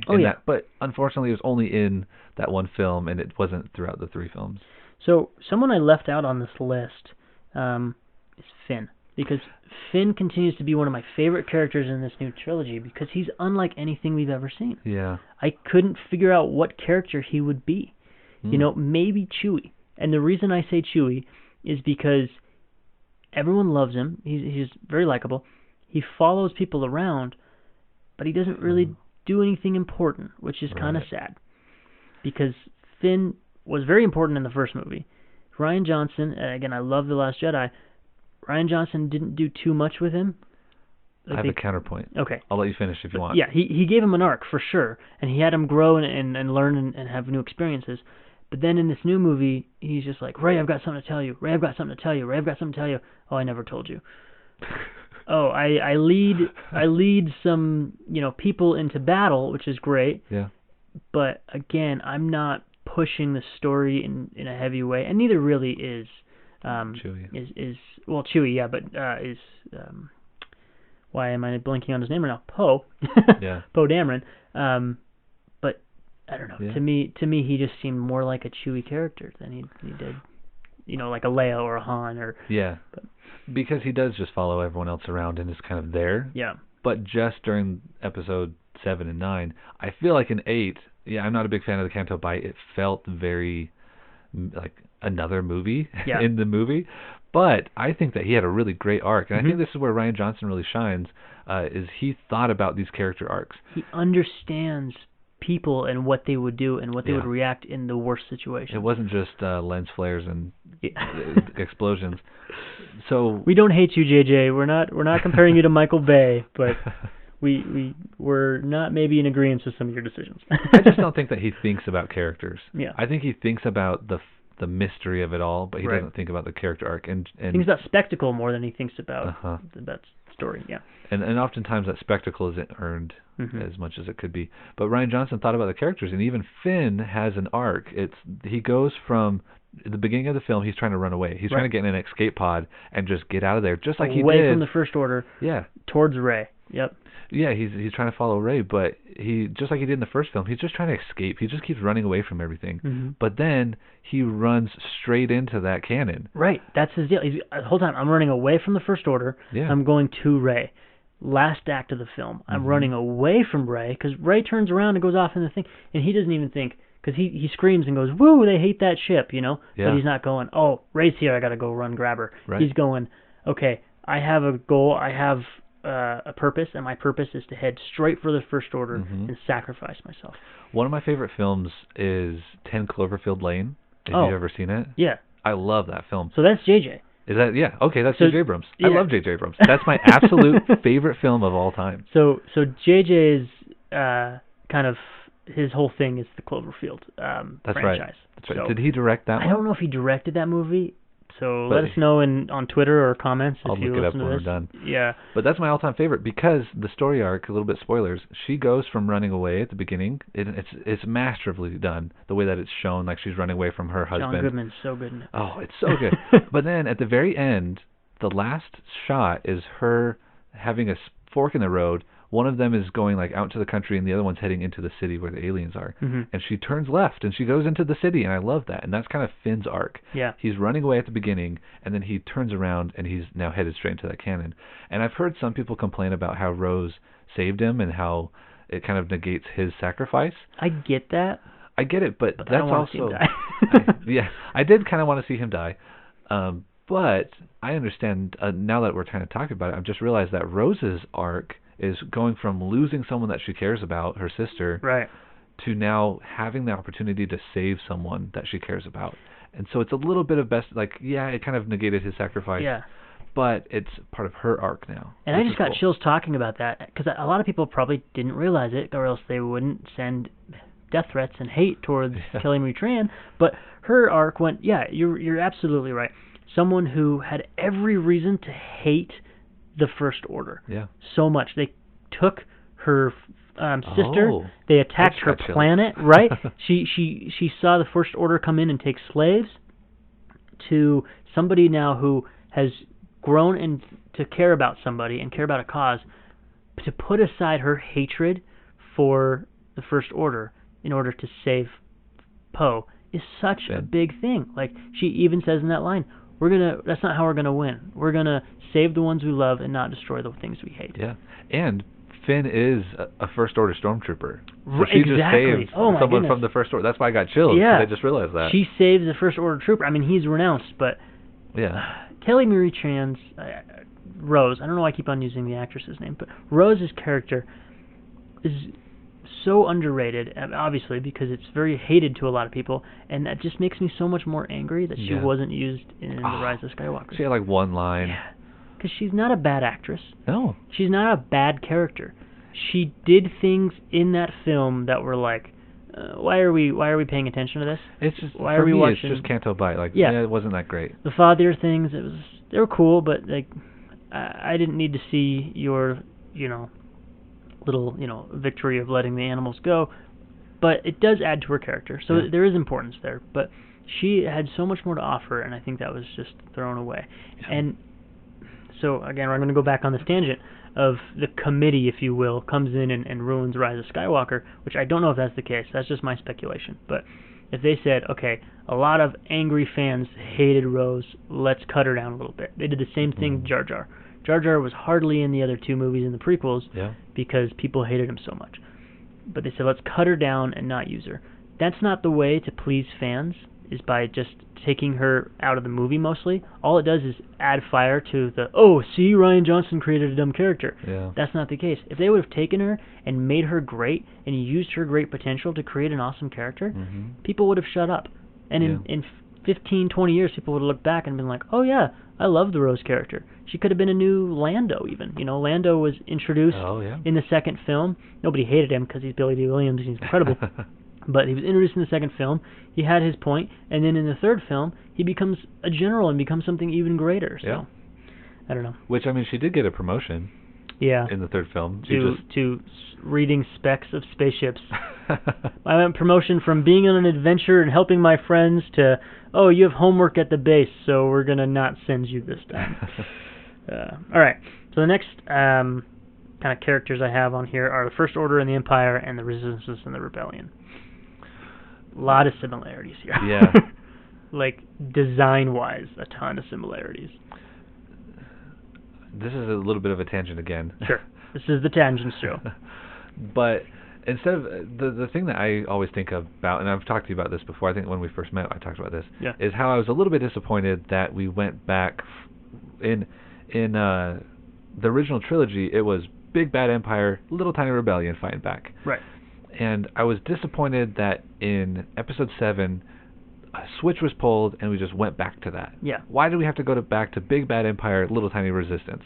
Why couldn't it have been a different dynamic? And my suggestion was big lazy republic that doesn't get things done, kind of like we read in Bloodline, and almost like, because in today's world, back in the 70s, the wars were big, and Vietnam War and things were like big wars. Yeah. Today we worry about like terrorism, and so what if it was like big republic that was slow to do anything, and then the First Order was like a terrorist group, right? And they weren't like a military force to be reckoned with, but they were killing people, and they had some other threat other than just military force. And that kind of originally was their arc, but they don't explain that. They don't explain it as this small faction out in the unknown regions that then comes in and says, "Hey, we're here. We're going to take over." And people are like, "Oh, they're not a big problem. They're not a big threat." Right. They talk about it in the books, and then they rise to power, but you don't see that. No. Halfway through the film, you see them as the galactic power. Yep. So. I just was a little disappointed that we flipped a switch and just went back to episode 4. Right. Dynamics as far as like the way the galaxy was set up. Yeah. It would have been cool to see them as a small group to reckon with, and it was the hubris, kind of like what we saw with the Republic almost. The Republic, or the prequels were cool because you had these two large factions that were fighting, and no matter who won, Palpatine won because he was controlling both sides. That was really awesome. But in this one, it would have been nice to have this small faction of terrorists come in and win some big battles in the first and maybe second movie, and us to go, uh-oh. Well, what if we are now rooting for the big government side? Like, we're rooting for the New Republic. We want them to succeed. But what if the First Order came in and was like appealing to the everyday common man? Like, hey, the Republic's not doing anything for you. We're over here. We're gonna fight for you. Yeah. And then like starts to like it kind of goes back to they didn't want politics in this new series. Right. But it would have been kind of cool. You can do politics right. Yeah. Yeah. It would have been cool if they were like gaining support, and the Republic was worried about that, and that make them kind of similar to the Separatists. I mean, I don't want to see the same thing, obviously, right? Because the whole point of this is to have new things, or kind of the point of this discussion. But there's an episode of the Clone Wars where you see Ahsoka has this friend who's a Separatist, and you learn a little bit about their views as a Separatist, and saying, oh, we kind of view this Republic as this big, giant government that's overpowering, and Dooku came and said, hey, I have a new way. I have a way to have independence. And Dooku comes in and sweet-talks them into joining the Separatist movement. That would have been really interesting to see as the First Order. The First Order says, hey, you guys have issues with this new Republic? You don't think they're getting things done? You think their peaceful ways are, showing weakness? Almost kind of like Death Watch, right? Yes. Come join the First Order. Come join the First Order, where we're going to have order, we're going to have might, and we're going to not give in to criminals, and show everything that what people loved about the Empire. Because you read in these books like Aftermath, people like Ray Sloan, right? She loves the Empire, and you're like, why? The Empire's evil. And then you're like, oh, kind of making sense as to why she likes them, because they're showing order, and she thinks that's peace, right? Yep. And she's not seeing the fascism, she's not seeing the boot crushing down on the common man. But it would have been really cool to see them come in, and then you have that kind of battle, and you see, if you saw someone like Luke and Rey or somebody try to keep the peace, and then realizing maybe by the halfway through that 8th film that I can't, I have to go to war, because there has to be a war, right? Star Wars, there has to be conflict, but he has to eventually choose a side. I don't know. We're not writing a whole new treatment for it, but cool. But that's kind of they're identical. That's what I They was really disappointed. are. They're They just really too are. identical. Even to the point where the stormtroopers look really similar. I did like the new spin on it. I like the new design. Yeah. It is really cool. But again, you have the same troopers. You have the same setup. You have the same Star Destroyers with subtle tweaks. You go to the Resistance. Instead of having, this big army, which makes sense because Mon Mothma demilitarized, you have the same band of rebels using the same outdated ships. Yeah. They're using the same X-wings. They're using A-wings. They're slightly different. Slightly different, but There's the engines are half circles instead of full circles. Right. On the X-wings. And I get the nostalgia factor. That has to be a thing, right? You have to have some nostalgia, but you don't have to have so Why? much. Right. You could create something new and still have the Falcon involved. Yeah. You could still have all these. I think staples. there was a few things that they had to have R2 and C3PO. They had to have the Falcon, and that was basically all they had to have, in my opinion. And I could see. I mean, they have the actors, so they should bring them in, but bring them in as more passive characters, maybe a little bit. Yeah. I think the only one that had to be there was Luke. I think Leia could have, had something happen in the first film, and Han could have not been there at all, according to Harrison Ford's wishes. Yeah. He wanted him to die in Episode 6. Right. But then knowing Harrison Ford now is redoing all his old roles, I think he was fine taking that paycheck. So. It's so funny that because he's pretty vocal about not wanting to do anything, like not do Indiana Jones, not do Han Solo, but then he's still doing them. Now he's doing Indiana Jones. He did Decker. He did, you know what I mean? Yeah. So I think he's realizing maybe I'm only going to work if I get these old roles back, which is sad because he's a great actor. Yeah. And it's not the truth. I mean, obviously he just did Call of the Wild. Yeah. But I need to see that. Did it come out already? I think so. I think so. Yeah. I heard the sales numbers today on the news. So I've got two more that I want to talk about character-wise. One's Hux and Tarkin, and the other is Snoke and Palpatine. And I want to do Hux and Tarkin because I think people overlook it a lot because they're not very similar. So different. They're so different aesthetically, and even the way they perform and their choices, but their purpose is the same, and people don't usually talk about that. Yeah, their purpose is the same, but it's because Tarkin he's like the headmaster that will wrap your knuckles with a ruler, and Hux is the guy that you give a swirly to. Yeah. Which is... I liked Hux, to be honest, but... Yeah. And I like seeing the dynamic of them fighting between him and Kylo. And it was similar with Vader and Tarkin. Yeah. Like, Vader and Tarkin both answered to the same person, and they both were a little catty on the way that they wanted to upstage the other. Yeah. I can see that similar dynamic, but Tarkin and Vader are scary. Hux and Kylo are goofy. I wouldn't say Kylo's goofy. I think he's goofy. Really? Well, they present him as, like, the way that he, like, slashes at computers and stormtroopers, like, oh, turn around and walk away. They portray his anger as goofy anger, as a joke. That's true. Whereas Vader's anger is he'll choke you out from across the galaxy if you're talking to him on a video screen. That's true. No one's ever, like, you don't get a laugh out of Vader's anger. You get laughs out of Kylo's anger. Although Vader decides to say, don't choke on your aspirations, director. That was pretty funny. That was a pretty good joke. Yeah. But it's also a scary joke. Yeah. Like, when you're afraid of a joke, then that's a really, truly scary character. That's true. And I feel like it was funny because they put in the stormtroopers backing out, and it was a good comedy beat, in my opinion. But I still think Kylo is scary. Like, that first time he does it, and he slashes the console, and he looks back and he goes, anything else? I loved that beat. Yeah. I thought that was great, because the guy was like, oh, crap. I will say I don't have anything to complain about as far as the comedy goes in the new Star Wars films. It's just the difference between Vader and Kylo. Yeah. I think if they wanted to make Kylo scarier, though, they should have had him kill his own men, which he never did. He never did. He never did. I liked his tantrums, but I also think they didn't because they were thinking, like, oh, he's not all the way to the dark side. Even though he did kill those villagers in the beginning, which is the scariest moment of Kylo Ren, is that first scene in Force Awakens. Oh, when he stops the blaster bolt? Yeah. Oof. I'm like, this guy's bad, man. Yeah. This guy's going to tear everyone down. But then he gets a little softer as time goes, which makes sense for his redemption. Yeah. And Vader kind of does the same thing, but I think part of it, too, is one is like an established adult, like scary man that we don't really know his backstory. Yeah. We know, you see Kylo and it's like, he's a very good-looking guy, and you know where he comes from.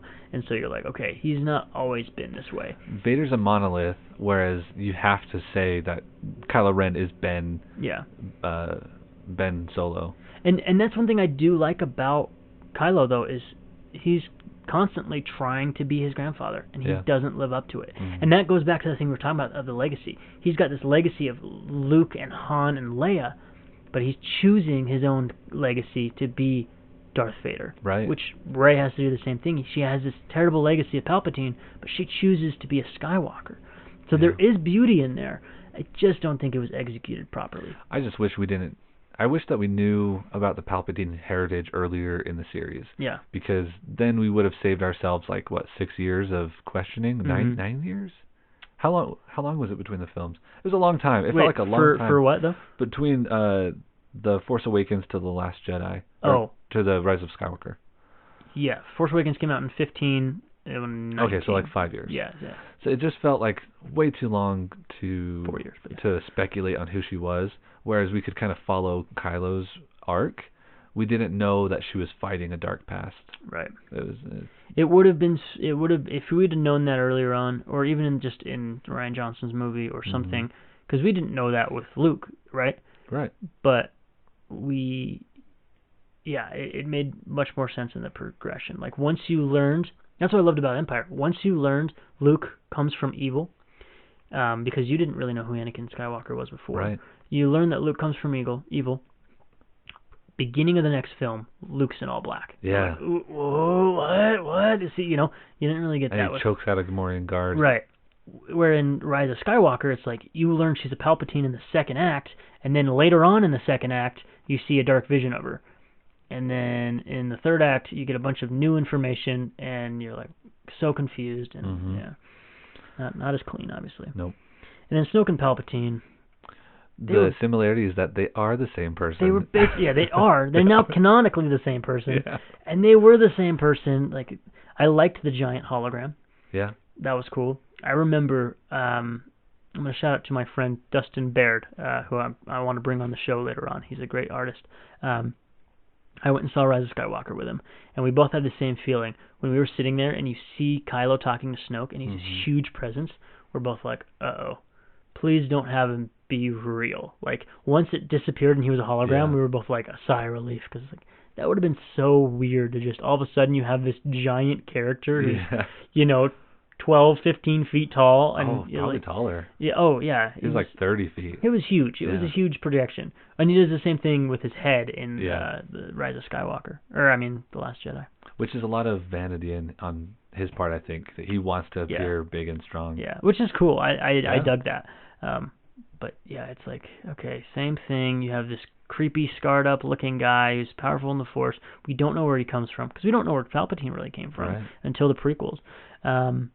And he's, trying to manipulate both the main character and the main villain into doing evil. Well, that's why for 5 years, it was just 3 years or something, when people were questioning who Snoke was and what his backstory was, my answer was always, who cares? Yeah. Because I didn't know who Emperor Palpatine was, and it's not important. And even Rey's background wouldn't be important, except that they made it important. They made it important through the story. I can see that with Rey. With Snoke, I was a little bit more curious, because it's in the original trilogies we hadn't seen pre-established stuff, so we're like, okay, he's the Emperor. We know he's the Emperor. That's true. We know he's a bad guy, and we know he is in charge of the galaxy. If we would have seen just Snoke, I would have been like, okay, well, question: where was he during the original? Where was he during the prequels? That's how true, did he because come? these are a follow-up. Right. We know what happened before. Yeah, and even if you just explained it something vague, like, oh, he was from the Unknown Regions. And when Palpatine or the rest of the Empire went to the Unknown Regions, because if he was a man of power, people saw him as a new emperor, and then thought, okay, let's take this guy and bring him in as our new emperor. Yeah. And the guy saw that as his opportunity to seize power and to go into the known galaxy and take over. Mm-hmm. Could have been his arc. Kind of was what I thought his arc was until he said, oh no, he was a clone that I made, and for some reason I made him tall and scarred and... Well, I think the idea is that he's imperfect. Yeah. Like, he wasn't a perfect clone, because even Palpatine's cloned body wasn't perfect. Yeah, it's true. I wonder... So, the whole, Sifo Dyas thing. I wonder, a lot of people say, okay, well, Palpatine manipulated Sifo Dyas to go and make the army or whatever. I could just picture, like, Palpatine at Kamino, like looking over the shoulders of the Kaminoans and just being like, how's he doing that? Like, Yeah, taking notes, and then he doesn't know how to clone properly. Yeah, then he takes that back to his like weird Sith cronies on that planet, and they don't have like a formal education in cloning, and they're just trying to make it work. Yeah, exactly. It's funny. So that's all the character description or comparisons. Next, I was wanting to move into plot comparisons. So the first one would be like the structure of the movie, right? Mm-hmm. Force Awakens almost beat for beat is A New Hope, and that was people's biggest critique. Yep. And I agree with it, but I still loved the heck out of Force Awakens when I first saw it, because there was still so much potential. And my whole thought process is, okay, they have to make it similar to bring people back, and then they can go off and do something new. They didn't really go off and do something all that exciting with the new. I loved Last Jedi, so I was thinking, okay, they're doing something new, and then they did something new in Last Jedi. It just wasn't Rise of Skywalker. Or Rise of Skywalker. I keep calling it Last Jedi because it's the last film. Right. And so it's like the last. It makes more sense to me. But there was a couple more stuff I wanted to compare, but we talked about it already, so I think we'll go ahead and just cut that there. One thing I did want to mention a little bit over on the second page was the production process. Yes, I wanted to talk about I'm really excited to talk about the planets, the creatures, the design. Because I said in the first episode, that's something I'm really interested in. Sure. I love prop making. I love creature design. So I can go on and on about this. I say we do it because there's no time limit on this. So. Okay. Yeah. I would say let's go over the overall design comparisons. Was there something specific you wanted to talk about? No, I was really excited when The Force Awakens was coming out because they showed a lot of that behind the scenes, a lot of the creature creation, and some of them were so cool. And I was excited because there's a lot of practical effects going on. Especially there's one guy. He looks like he's really short. He looks like he's maybe 4 feet tall, and he's wearing a bunch of crates on his back. Oh yeah. But what it really is the puppeteer is standing inside those crates and looking out of them, and he's puppeteering the little guy that looks like he's carrying them. Things like that were so cool. Mm-hmm. And then and that goes into what I have listed down later on as the production process. Yeah. Where how they did a lot of similar things by using practical effects, and we'll get into that more. But that's one thing I really enjoyed about the sequels. Yeah. Yeah. And that's kind of the legacy of Star Wars. The prequels got a little bit away from it. Mm-hmm. There was still actually a lot more practical effects than you would think. Right. Especially in Phantom Menace. A lot of people thought it was all CGI, but it was like 50% practical. The entire I'm forgetting which film this is in. When they're in the pit fight with the Geonosian? Yeah, in Attack of the Clones. Yes. Yeah. That was all what they call a bigature, which is it's a miniature of the set, but it's still like 50 feet long. Yeah. And so it's this huge bigature set. They can move a camera around in it and stuff. Yeah, exactly. And then they put CG elements into those. The one that everyone always points to is that there's no clone trooper armor ever made. Right. Which is crazy. And it looks bad. Like, you can tell, like, Mace Windu or Obi-Wan is not talking to somebody, They're just talking to a tennis ball. Yeah, green ball on a stick. Yeah. So, there's a lot of... Star Wars has a legacy for practical effects. One of my heroes is... it's hard podcasting. I'm blanking on all my sorts of names. The second you try to draw some information, it's gone. Adam Savage. Oh, yes. Adam He's coming Savage to Salt Lake Fan X this year. Oh, is he? Yeah. Well, then I'm going. Okay, awesome. We should go as a podcast. Yes, definitely. Yeah. So he's a big hero of mine, and he worked on those films. And some of the cityscapes were all practical on the prequels. I had no idea he worked on those. Yeah, that's awesome. That's kind of where he started. He's a great prop maker. He is. So I was glad that they continued that legacy of prop making into the new trilogy. I am too. It's been fun to watch the practical effects and some of the stuff that don't even really show up on stage or on screen for more than half a second. Yeah. So then they go and make toys. We were talking earlier. I don't know if this was on the podcast. No, it wasn't. It was prior. I have a droid in my collection here that was marketed heavily in the beginning of The Rise of Skywalker, The Last Jedi. I'm going to mix those up for the rest of my life. Which was on screen for maybe a second, if that, hardly used, just that little blue resistance droid. BB unit. Yeah, the BB unit, where it's the camera is on the exterior of its head. It's pretty cool. But it was like hardly in the movie. Then you have Constable Zubio. I don't know if you've heard the great legend of Constable Zubio. No. He was heavily marketed in the toys and action figures coming out in The Last Jedi, or, oh my gosh, The Force Awakens, number 7, and he was not even in the film at all. Like, he had backstory, his name was on Wikipedia, everyone knows who Constable Zubio wasn't even in the film. So, I think he might even showed up in the visual dictionary. I never got that one. But wow. I'll have to look that one up later. I had never even heard his name. Yeah. Another one that comes to mind is during the marketing of Solo, there was a bunch of speeder sets that, if they were in the film, I missed them. But there's like Lego units, Lego sets for these vehicles that never really showed up. What kind of vehicles? I don't remember these. They're like a blue, like land speeder type vehicle. Not the one that he uses in the film, that main one that he like wedges in the beginning. Right, yeah, no, that one's also a Lego set. Or was it?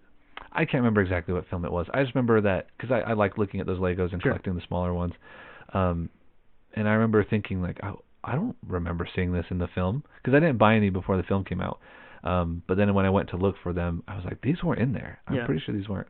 So it's pretty interesting, because I don't know if they did this with like the Kenner set, or if this is kind of a new thing where they market characters and vehicles before the film comes out, before they've done the editing. They did do that since they didn't do it in the original, obviously, right? Because they didn't even have enough toys to like fill the market when the originals came out. That's true. But they did do it with the Phantom Menace and things like that. They would come out with a bunch of sets before the movie actually was finished editing, and obviously they're doing it now. Yeah. And we kind of talked about it last week, I think, a little bit with those the little I can't remember what they were called, micro vehicles or something like that. Legos? No, they weren't Legos. They were Kenner. They were little vehicles that were like, thought, oh, this could just be off screen somewhere, like on Hoth or whatever. And they were little vehicles that the toy company designed that were never in the movie because they just didn't have enough product to release, so they were coming up with stuff. So they just came up with stuff, put Star Wars onto it, but it's like, no. And put like a stormtrooper in like a little tank or something, that could have been on Hoth or whatever. So yeah. That was pretty cool. That's where that troop transport came about, because we were talking about that last week. That's right. So that was one of those. Yeah. But no, going back to the comparisons. Yeah. This is Beyond the Real, a tangent podcast.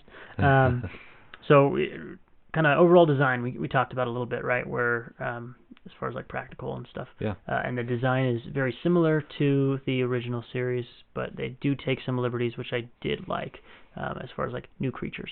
One thing that people actually complained about is they never reused aliens from the originals. Or very rarely did they. I mean, they obviously used, there's a lot of new alien species. A lot of new aliens. There's, you don't ever see a Rhodian in the first couple of films. You don't see, a Thorian or anything like that. That's pretty established. So I thought that was pretty interesting. Huh. I never really thought about that, but now that you bring it up, because I kind of had a sense of something's different about these films. And maybe that's it. Like, there's so many unfamiliar faces. Yeah. Because I'm really familiar with the Thorians and the, Devonians and all those alien species. And Kubaz, your favorite? Yeah, Kubaz is my favorite. Which is why I love the Mandalorian, because they have a Kubaz there. And the Mandalorian does use him a lot. You do see him, Twi'lek. Since I don't even think you see a Twi'lek or Twi'lek or however you want to say it. Yeah. In the sequel trilogy. Wow. I'm going to have to rewatch them now and look for... I'll make notes. I'll come back next time. Okay. I was just reminded when I said Twi'lek, I was looking at my Hera Syndulla signed figure that I have from Vanessa Marshall. And I kind of wanted to go back and look or talk about... We were talking earlier about character-driven story, right? Yep. And how no matter where you set it or what world you're doing, if it's new or seen before, as long as you have a great cast of characters that you're interested in, all the other stuff doesn't really matter. Yeah, or it falls into place. It falls into place, because like Rebels was so good. I loved Rebels, and I loved all the characters' relationships. Yeah. But there's so much stuff in there that you're like, ugh, puffer pigs, space whales, like all these things. slapstick comedy that you're just like, I could do without. But it didn't bother me because I'm still tuning in every week to see what happened to this family of characters that I've grown to love so much. So there's nothing to do with what we're talking about currently, but I didn't mention it earlier when we were talking about it, so I wanted to bring it back. But. And the longer that we do this podcast, the more I'm going to just come back to that. Like, I don't care what happens in Star Wars. I just want good characters. Yeah, you want to be invested in them. Yeah. Yeah, and that was my issue actually with Rogue One. Go off on that tangent for a second. A lot of people loved Rogue One, and I loved it too, because a lot of the surface level stuff was done right. And it looked really cool. There was cool battles.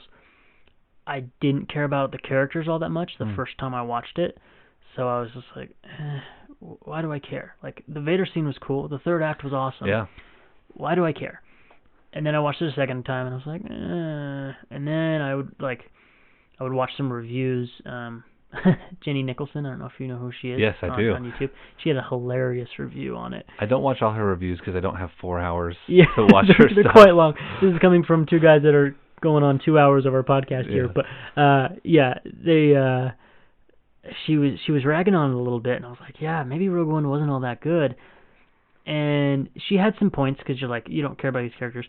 But as I've watched it 3, 4, 5, now probably 12 times, I love them because I know the characters because I've spent 12 hours with them, seeing the same story over and over again, and it's like, okay, this gets me. This is a big sacrifice in the end. K2SO I love from wow, first. How can you not? Yeah, anything Alan Tudyk does is incredible. That's the 2 episodes in a row that you've mentioned your love for Alan Tudyk. I have to. Alan Tudyk's incredible. He's played a robot in both the things we talked about, iRobot and Rogue One. But yeah, it's something I had to kind of learn to love the characters for. So that might be the case in like the Rise of Skywalker, right? Bring it back to the sequels. Because right now I don't care about Janna. She's a cool looking character. She does some cool things. I don't care about Zori Bliss. Again, cool looking character, does some cool things. I don't know who those are. Oh, Zori Bliss is the one with the gold helmet. Who's the other one? Janna is the girl who has the bow and arrow, and like people were thinking, is this Lando's daughter? Yeah. Yes. And then we're still not sure if she's Lando's daughter. That's how much I cared about her, is I forgot that she was in that film. Entirely, yeah. Because she's a stormtrooper, which is a cool thing, but okay, and that's something else we talked about where Finn didn't really have anything to do. Yeah. And Steele Saunders, actually, I'll go back to him and give him credit. He was talking about how you could have had, Finn's desertion from the First Order been what inspired her and her faction to leave. But they didn't. They just said, we all felt this tingling inside, the same thing you did. It was the Force. It was the Force. But they never called it the Force. And it's like, okay, you're blaming on the Force. You could have given it to a character, and you could have given so much more weight to it. So that's not my own thoughts, but it's something I heavily agree with on Steele Saunders on the way that could have been handled a lot better in the Rise of Skywalker. See, I hadn't put much thought into that arc or that plot point because I forgot that it was there. Yeah, it's sad. I honestly forgot about that. I forgot about the Sith dagger for most of, like, when I talk about the show, I don't think about those things. Yeah. Even though they took up a lot of screen time. Yeah. And if you are going to make a character that you're not going to develop a ton, you have to give them something to make us really care about them. Like, for example, we didn't care all that much about Zori. We didn't really care all that much about Janna. We didn't really care all that much. Like, we wouldn't have cared about Rose at all if we didn't see her prior. We didn't care about the lesbian couple at the end that kissed. That was really monumental for Disney to include that. But we didn't really know them, and so we didn't care. Yeah. So that's why a lot of people were upset. Like, why don't you make main characters? They were playing it kind of safe by making side characters nobody cared about become, an openly gay couple. And it was nice to see that inclusion in the universe. But it's at least a start. Yeah, it's a start. But I want to see them do it more. And they've got Aphra, and they've got the guy from the Aftermath trilogy that I totally am blanking his name now. I haven't read it. Yeah, I forget his name. But he was great. He was an openly gay character as well. They got a little bit of something between Poe and Finn going, though. They people were wanting that, and they... Yeah. I got have you seen Doctor Who? No, sadly. There's a character called Captain Jack, and he's just...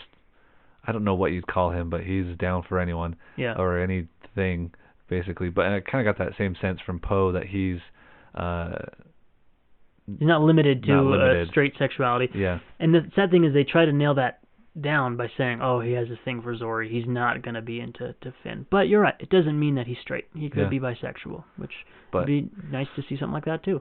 Which, two straight guys talking about this is probably, we're not the experts on this, but No. I think it's, even though it was relegated to the background, I think it's a point of progress to say that it doesn't have to be the whole point of a film. Sure. That it's now can just be something that's out there and just normal. Right. And because it is good that it normalizes it, because you know, it would be nice to have openly gay characters in the foreground. Yes. But in life, you know, you're going to have openly gay characters in the background, and you're going to have you know, the truth is homosexuality is a majority. And that's why they've gotten so much flack throughout the years and they've been persecuted so hardly. But you're not going to see them everywhere all over the place. Right. It is still going to be a minority, but we would like to see representation. Yeah. Is the way that Which it is. is a big step for, like you said, for Disney. Especially for Disney. Yeah. Yeah, but the point I was trying to make about the characters we didn't care about, you can make a character that we care about, you just have to make them super cute. Like Babu Frick. I care so much about Babu Frick. He's Babu Frickin' amazing. And I care so much for Baby Yoda, who hasn't said one word. You know, he's made some cute little faces and taken some naps, you know, and that's it. But we care so much about him. So there's a way to do it. And in defense of Rogue One, I cared about Jyn Erso. Yeah. Because we kind of watched her grow up and watched her arc, and she's the main character. Right. I didn't care about anyone else. I didn't care about Cassian or anyone else, and I really didn't care about oh gosh, what's the guy with like the armor and Baze and Chirrut Imwe? No, I cared about Chirrut Imwe. Oh. No, the other guy, like the rebel guy that was like too into violence. The rebel guy? Oh, Saw Gerrera. Saw Gerrera, yeah. I didn't care about him, and he had like a pretty major role. And so during that whole part... Well, he had an arc in Clone Wars, which fleshed him out a little bit, but yeah. But just like that as a standalone film, I really only cared about Jyn Erso. And I think that's why a lot of people have complaints, because I am glad that we're going to see the Cassian Andor stories, because it might flesh out his character a little bit more. Everyone's excited. I keep hearing about this, but I'll see it when it comes. I'll watch it. It's Star Wars. You'll partake of it. But like, I wasn't dying for that. Yeah. I wasn't dying for more Cassian Andor. So that was another tangent, but we're going to move on to comparisons again. Talk about planets. This should be a short one. They just have to have... Tatooine. Yeah, they just have to have a desert planet in there. They have to have a jungle planet. Like, why are we seeing the same planets with different names? Another thing that bothers me as far as planet, because talking about planets reminded me of this, is space travel in Star Wars was kind of implied that it took a long time. Yes. That's why you need a hollow chessboard. You need like things to pass the time on your ship. You need places to sleep. There's like refueling stations, things like that were kind of a part of Star Wars. And then we get the scene at the beginning of The Rise of Skywalker where they're just teleporting. And it wasn't just Rise of Skywalker. It was also in The Last Jedi. And also, I would say in Force Awakens, that's true. Where time is just so short. It's like, we got to go to Maz. Boom, now we're at Maz. Yep. Now we got to go here. They're all over the galaxy in such short amounts of time, where I feel like they did a better job hiding time in the original series. Because you do get, the clock in The Last Jedi. We're running out of fuel. Go to Canto Bight. Grab this. It's like, you can do that in that short amount of time. Yeah. They did say 16 hours or whatever it might have been in The Rise of Skywalker. Like you said, hyperspace jumping, which I felt was like almost completely ripped from Guardians of the Galaxy, where they're bouncing around everywhere and like their faces are all going crazy. Yeah. Because the way that I understood, this is such a nuanced thing, or like nitpicking. Yeah, we are. I'm not usually not a big fan of doing this, but it's kind of cathartic. So yeah, it just was too easy. They were just blipping and teleporting around, which kind of like gets rid of the tension in a lot of those situations. Sure. Like Lando is able to gather an army of ships just by sending out a message, and everyone instantly can be at Exegol. Right. Which was a place that was very hard to get to. Right, like that's the whole point of it. But yeah, the fact that in this new trilogy they completely changed how space travel works was just a little thing that was like, come on, can't we keep it as a difficulty. Well, and I like how it was hyperspace lanes, right? Yeah. Because you used to always wonder, like, okay, why do people leave the planet and they head directly towards the 3-star destroyers that are creating a blockade? Like, it's a planet. You can leave it any direction and escape. But there's hyperspace lanes. You have to follow that hyperspace lane. Yeah. I felt like Poe was just bouncing around. He was appearing inside of planets. Yeah, no, he was like in a jungle. Which, the first time that happened was with Han Solo, and he just took a risk. And it's like, you're just doing the same risk, but like 10 times over again? Yeah. Come on. I understand the bigger and better aspect of sequels, but like, you know, she's like, you're gonna do hyperspace inside the hangar? Like, is that even possible? And he's like, I don't answer that question till or whatever. Yeah. And then he takes off, which was cool. And then he ends up landing on what was the planet name now? Starkiller Base. Yeah. He lands on Starkiller Base that way, but doesn't mean you can do it every time. It's funny because some of the complaints I hear are that the sequel trilogy kind of breaks the mechanics, just what we were talking about just now, but it breaks some of the mechanics from the original trilogy. But I just realized that the sequel trilogy broke its own mechanic within a couple, like from 7 to 9. Yeah. It went from this is a difficult maneuver to we're just going to do it 10 times in a row. Exactly. And nothing's going to happen to us. I didn't realize that they'd broken that twice. Yeah, and I mean the originals, it was like, oh, you know, I knew a few tricks, kid. You know, I can outmaneuver him, and then he just like drifts lazily to the left. Like that was the big maneuver in Episode 4. And now it's like we're blipping all over the galaxy with no consequence at all. Yeah. And I do like the hyperspace lanes because I feel like it can make it a little more, give some rules to it, right? Yeah. It refines it. Because a lot of people complain about the hold-on maneuver, right? Yeah. And they said, oh, they just do that every time? Why don't they just do that through the Death Star? Why don't they do it? Why don't you just attach a hyperdrive to a big chunk of metal and send it through? Yeah. However, I like to think of it as the only reason that worked in that instance is because it was perfectly lined up, and not because of consequence, but because of the Force allowed it to be, where that ship was in the trajectory of the hyperspace lane. Because hyperspace is very precise calculations. Han Solo says, if I don't do this perfectly, we could end up in a asteroid field or nebula or whatever, and we can get blown to bits. The point of L3's character in Solo was because she had a perfect navigation computer, and only she could navigate as good as the Millennium Falcon is allowed to. Yep. So if that ship would have been directly in the hyperspace lane that it needed to be, then it would allow for what was it, Home One or the Rat? I think it was the Raddus. The Raddus to go through the supremacy. So I would like to think that maybe if that ship was a mile to the left, which is nothing, it's an inch in space, you know, she wouldn't have been able to do it. If it was a mile to the left, she would have just hit the other side of the ship. Yeah, that's true. Okay. Because that ship is a couple miles long. It was several miles to the left, but whatever it may have been, if it was the size of Alaska to the left, she wouldn't have been able to do it. Yeah. But I wish they would have more established rules. I think when you have rules, when you give yourself constraints, especially in creative endeavors, you get more creativity out of it. You do. Because when you just open it up to anything can happen, well, then who cares? Yeah. Who cares what happens? Because anything can happen. Again, though, this is coming from two, men near their 30s that... in their 30s. Yeah, in your 30s in your case. 30 and a half. That are complaining about a children's movie who just want to see cool things happen. So there is something to be said about the fact that they should be able to do whatever they want. But if you're trying to build a compelling canon... So you're in school for filmmaking. I did theater through high school and a little bit into college, and I took classes on screenwriting or playwriting and how to construct stories. And these are kind of just the rules of storytelling. And they're as old as Homer and the Iliad and things like that. So you can't just...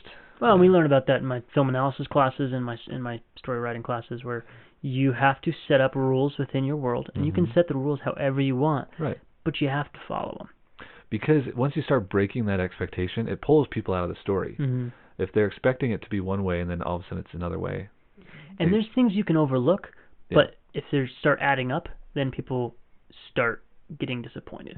For example, the whole Mary Poppins, Leia Poppins thing, right? Or she pulls herself through space. Oh. The way that was yeah. shot, I didn't love it. And I was watching the film, and I was like, hey, I'm on board with this film. I saw that, and I was like, that was a little weird. And then Canto Bight came, and I was like, that wasn't my favorite. Yeah. And it was those two things. And then I rewatched them over and over again. I was like, hey, I love this movie. But I think so many fans went in and they saw, the mom joke in the beginning, the your mama joke.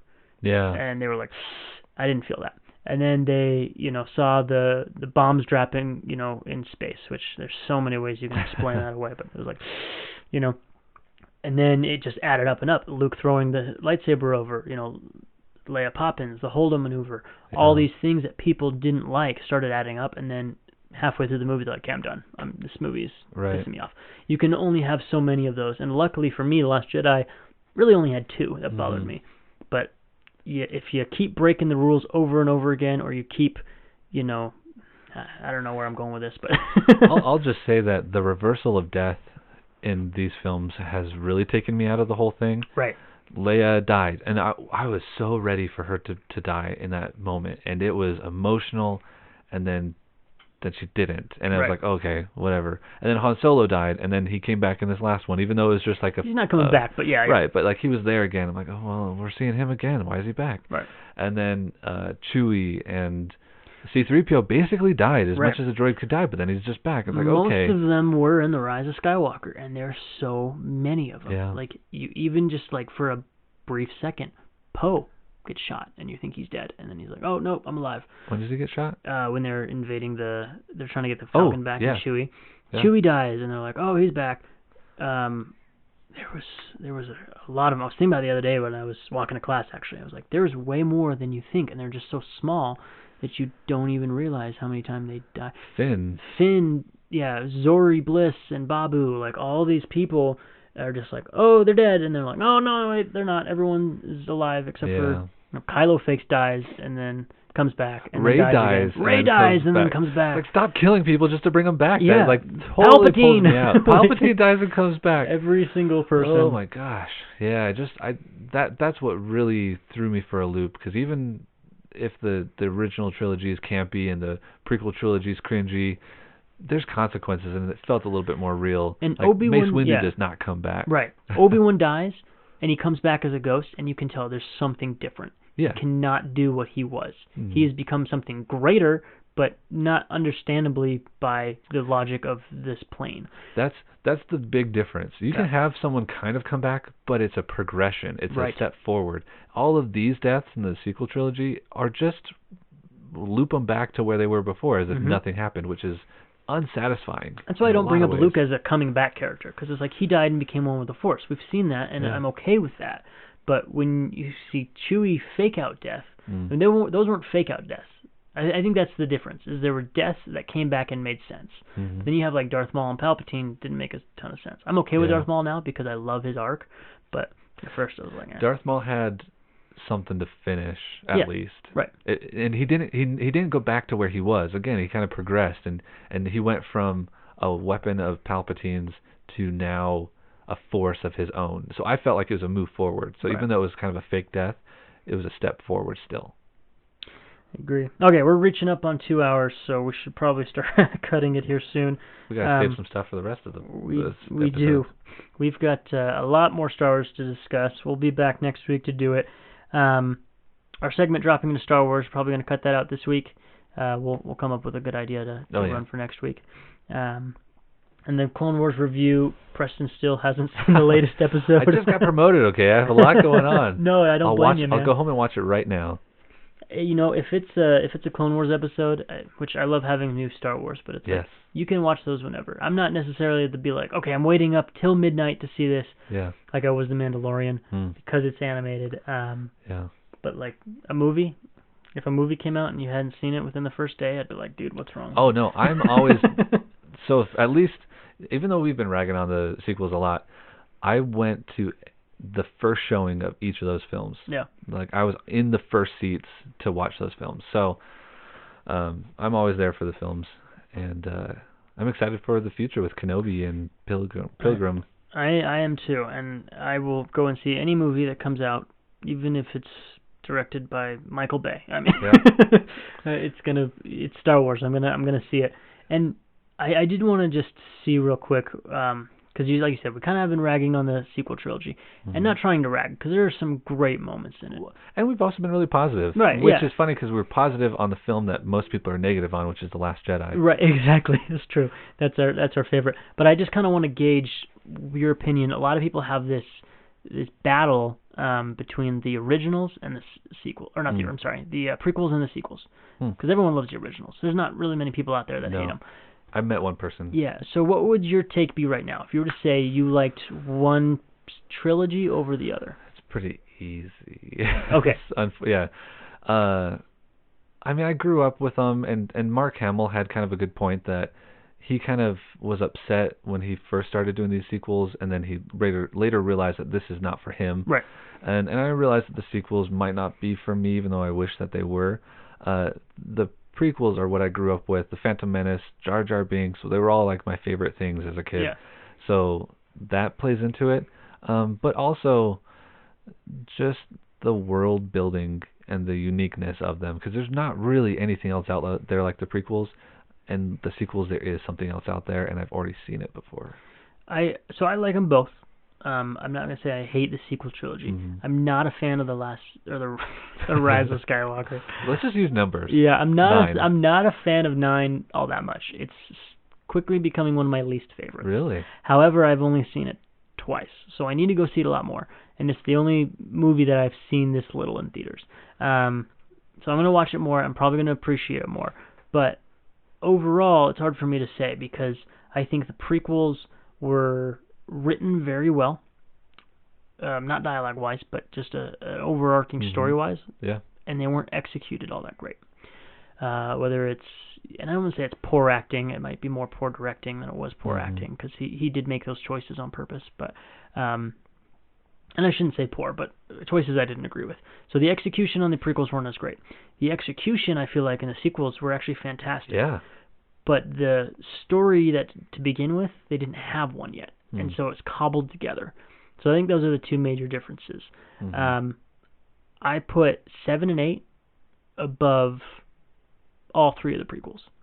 But I probably would put 9 down with Attack of the Clones, somewhere around there. So I think as far as just sitting down and getting pure enjoyment, I'd probably go sequels over the prequels. But when I see their contribution to the saga, I would probably say prequels over sequels. Yeah. Kind of a roundabout way of saying both. The only thing I disagree with you on is that 9 is worse than 7. I think 7 is the worst Your least Star favorite? Wars film. Because, and this comes from, that came out at a point in time that I was disappointed in my 2 favorite properties. It came out the same year as Mass Effect Andromeda, which is a video game. If you've ever, we talked. I've heard of it, but I've never played it. Yeah. Mass Effect Andromeda was the 4th game that came from a great, my favorite all-time games, and it had the same problems as this film in that it set up a lot of things but didn't execute it, didn't stick the landing. Yeah. So that's why I say 7 was a big disappointment to me. Sorry. Yeah. You can cut that part out. No, I'm not going to cut that out at all. I think that's a good insight. So yeah, that's pretty much it. I mean, we're just going to wrap up now. We don't have listener questions because we don't have listeners yet. So, which is a big opportunity for anyone that's finding this podcast. If you are a listener, write us a question because you'll get a shout out. If you want to be our first listener, our first fan, that would be great. We will shout you out. So yeah, you can ask us any questions you'd like on Twitter or even Facebook, or even on my Instagram if you want to, drop a comment or something.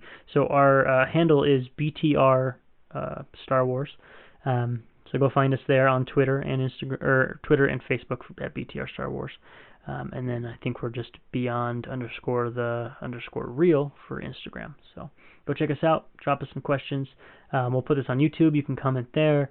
So yeah, if you want to follow us and subscribe to us and all that great jazz that everyone says at the end of their podcast, that'd be great too. And we'll see if we can get some traction going on this thing. We'll get some guests on, bring a lot more new perspective and opinion, and we'll just ramble on. I'm thinking about changing the podcast name because there actually is a Beyond the Reel out there that talks about different subject matter. But I would like to maybe change the podcast name to what you said, just Beyond the Reel Tangents or something. I don't know. Star Wars Tangents. The ramblings of two ADD men who can't. That's just how my brain works. I'm the same way. Branches. You're talking Star Wars. You're like, oh, that's a good idea. Oh, that's a good idea. Mm-hmm. I gotta learn how to hone in on the format. But this is I see these first couple episodes as us kind of getting our thoughts on the general Star Wars out there, and then we can have more, maybe shorter episodes or more specific episodes where we focus really heavily on something. And I want to try to get some other formats too. Kind of make this into a feed. So I want to have our main show, like we do, discussing, the news and a main topic. And then it might be cool to have a couple other shows, maybe focusing on certain aspects of the fandom. That's why I started by naming this Beyond the Reel, because I wanted to talk more than just the movies. So maybe you want to do an episode talking just about or not an episode, but a show that we can maybe do once a month or so, talking about your game. Or talking about specific collecting or costuming or whatever it may be. So you can bring the costuming. I'll bring the tabletop stuff. Perfect. Yeah, a lot of potential there for some good conversation. And if your crew or your I don't know, your campaign, the Unseen Wind, if they are down to do some recording of their game, that might be fun to put up some gameplay. Or if you want to start a new campaign with some people, we can get them together and start from the beginning and do that. So I've got some really some characters are coming out of this that I'm really falling in love with. So I definitely think it'd be something that would be worth listening to. All right, well, let's do it. Well, thanks so much for listening, if you did listen, if there are listeners. May the Force be with you, which I guess what you always have to say at the end. That's what every Star Wars podcast says at the end. So, we'll hopefully hear from you, and you'll hear from us next week for sure.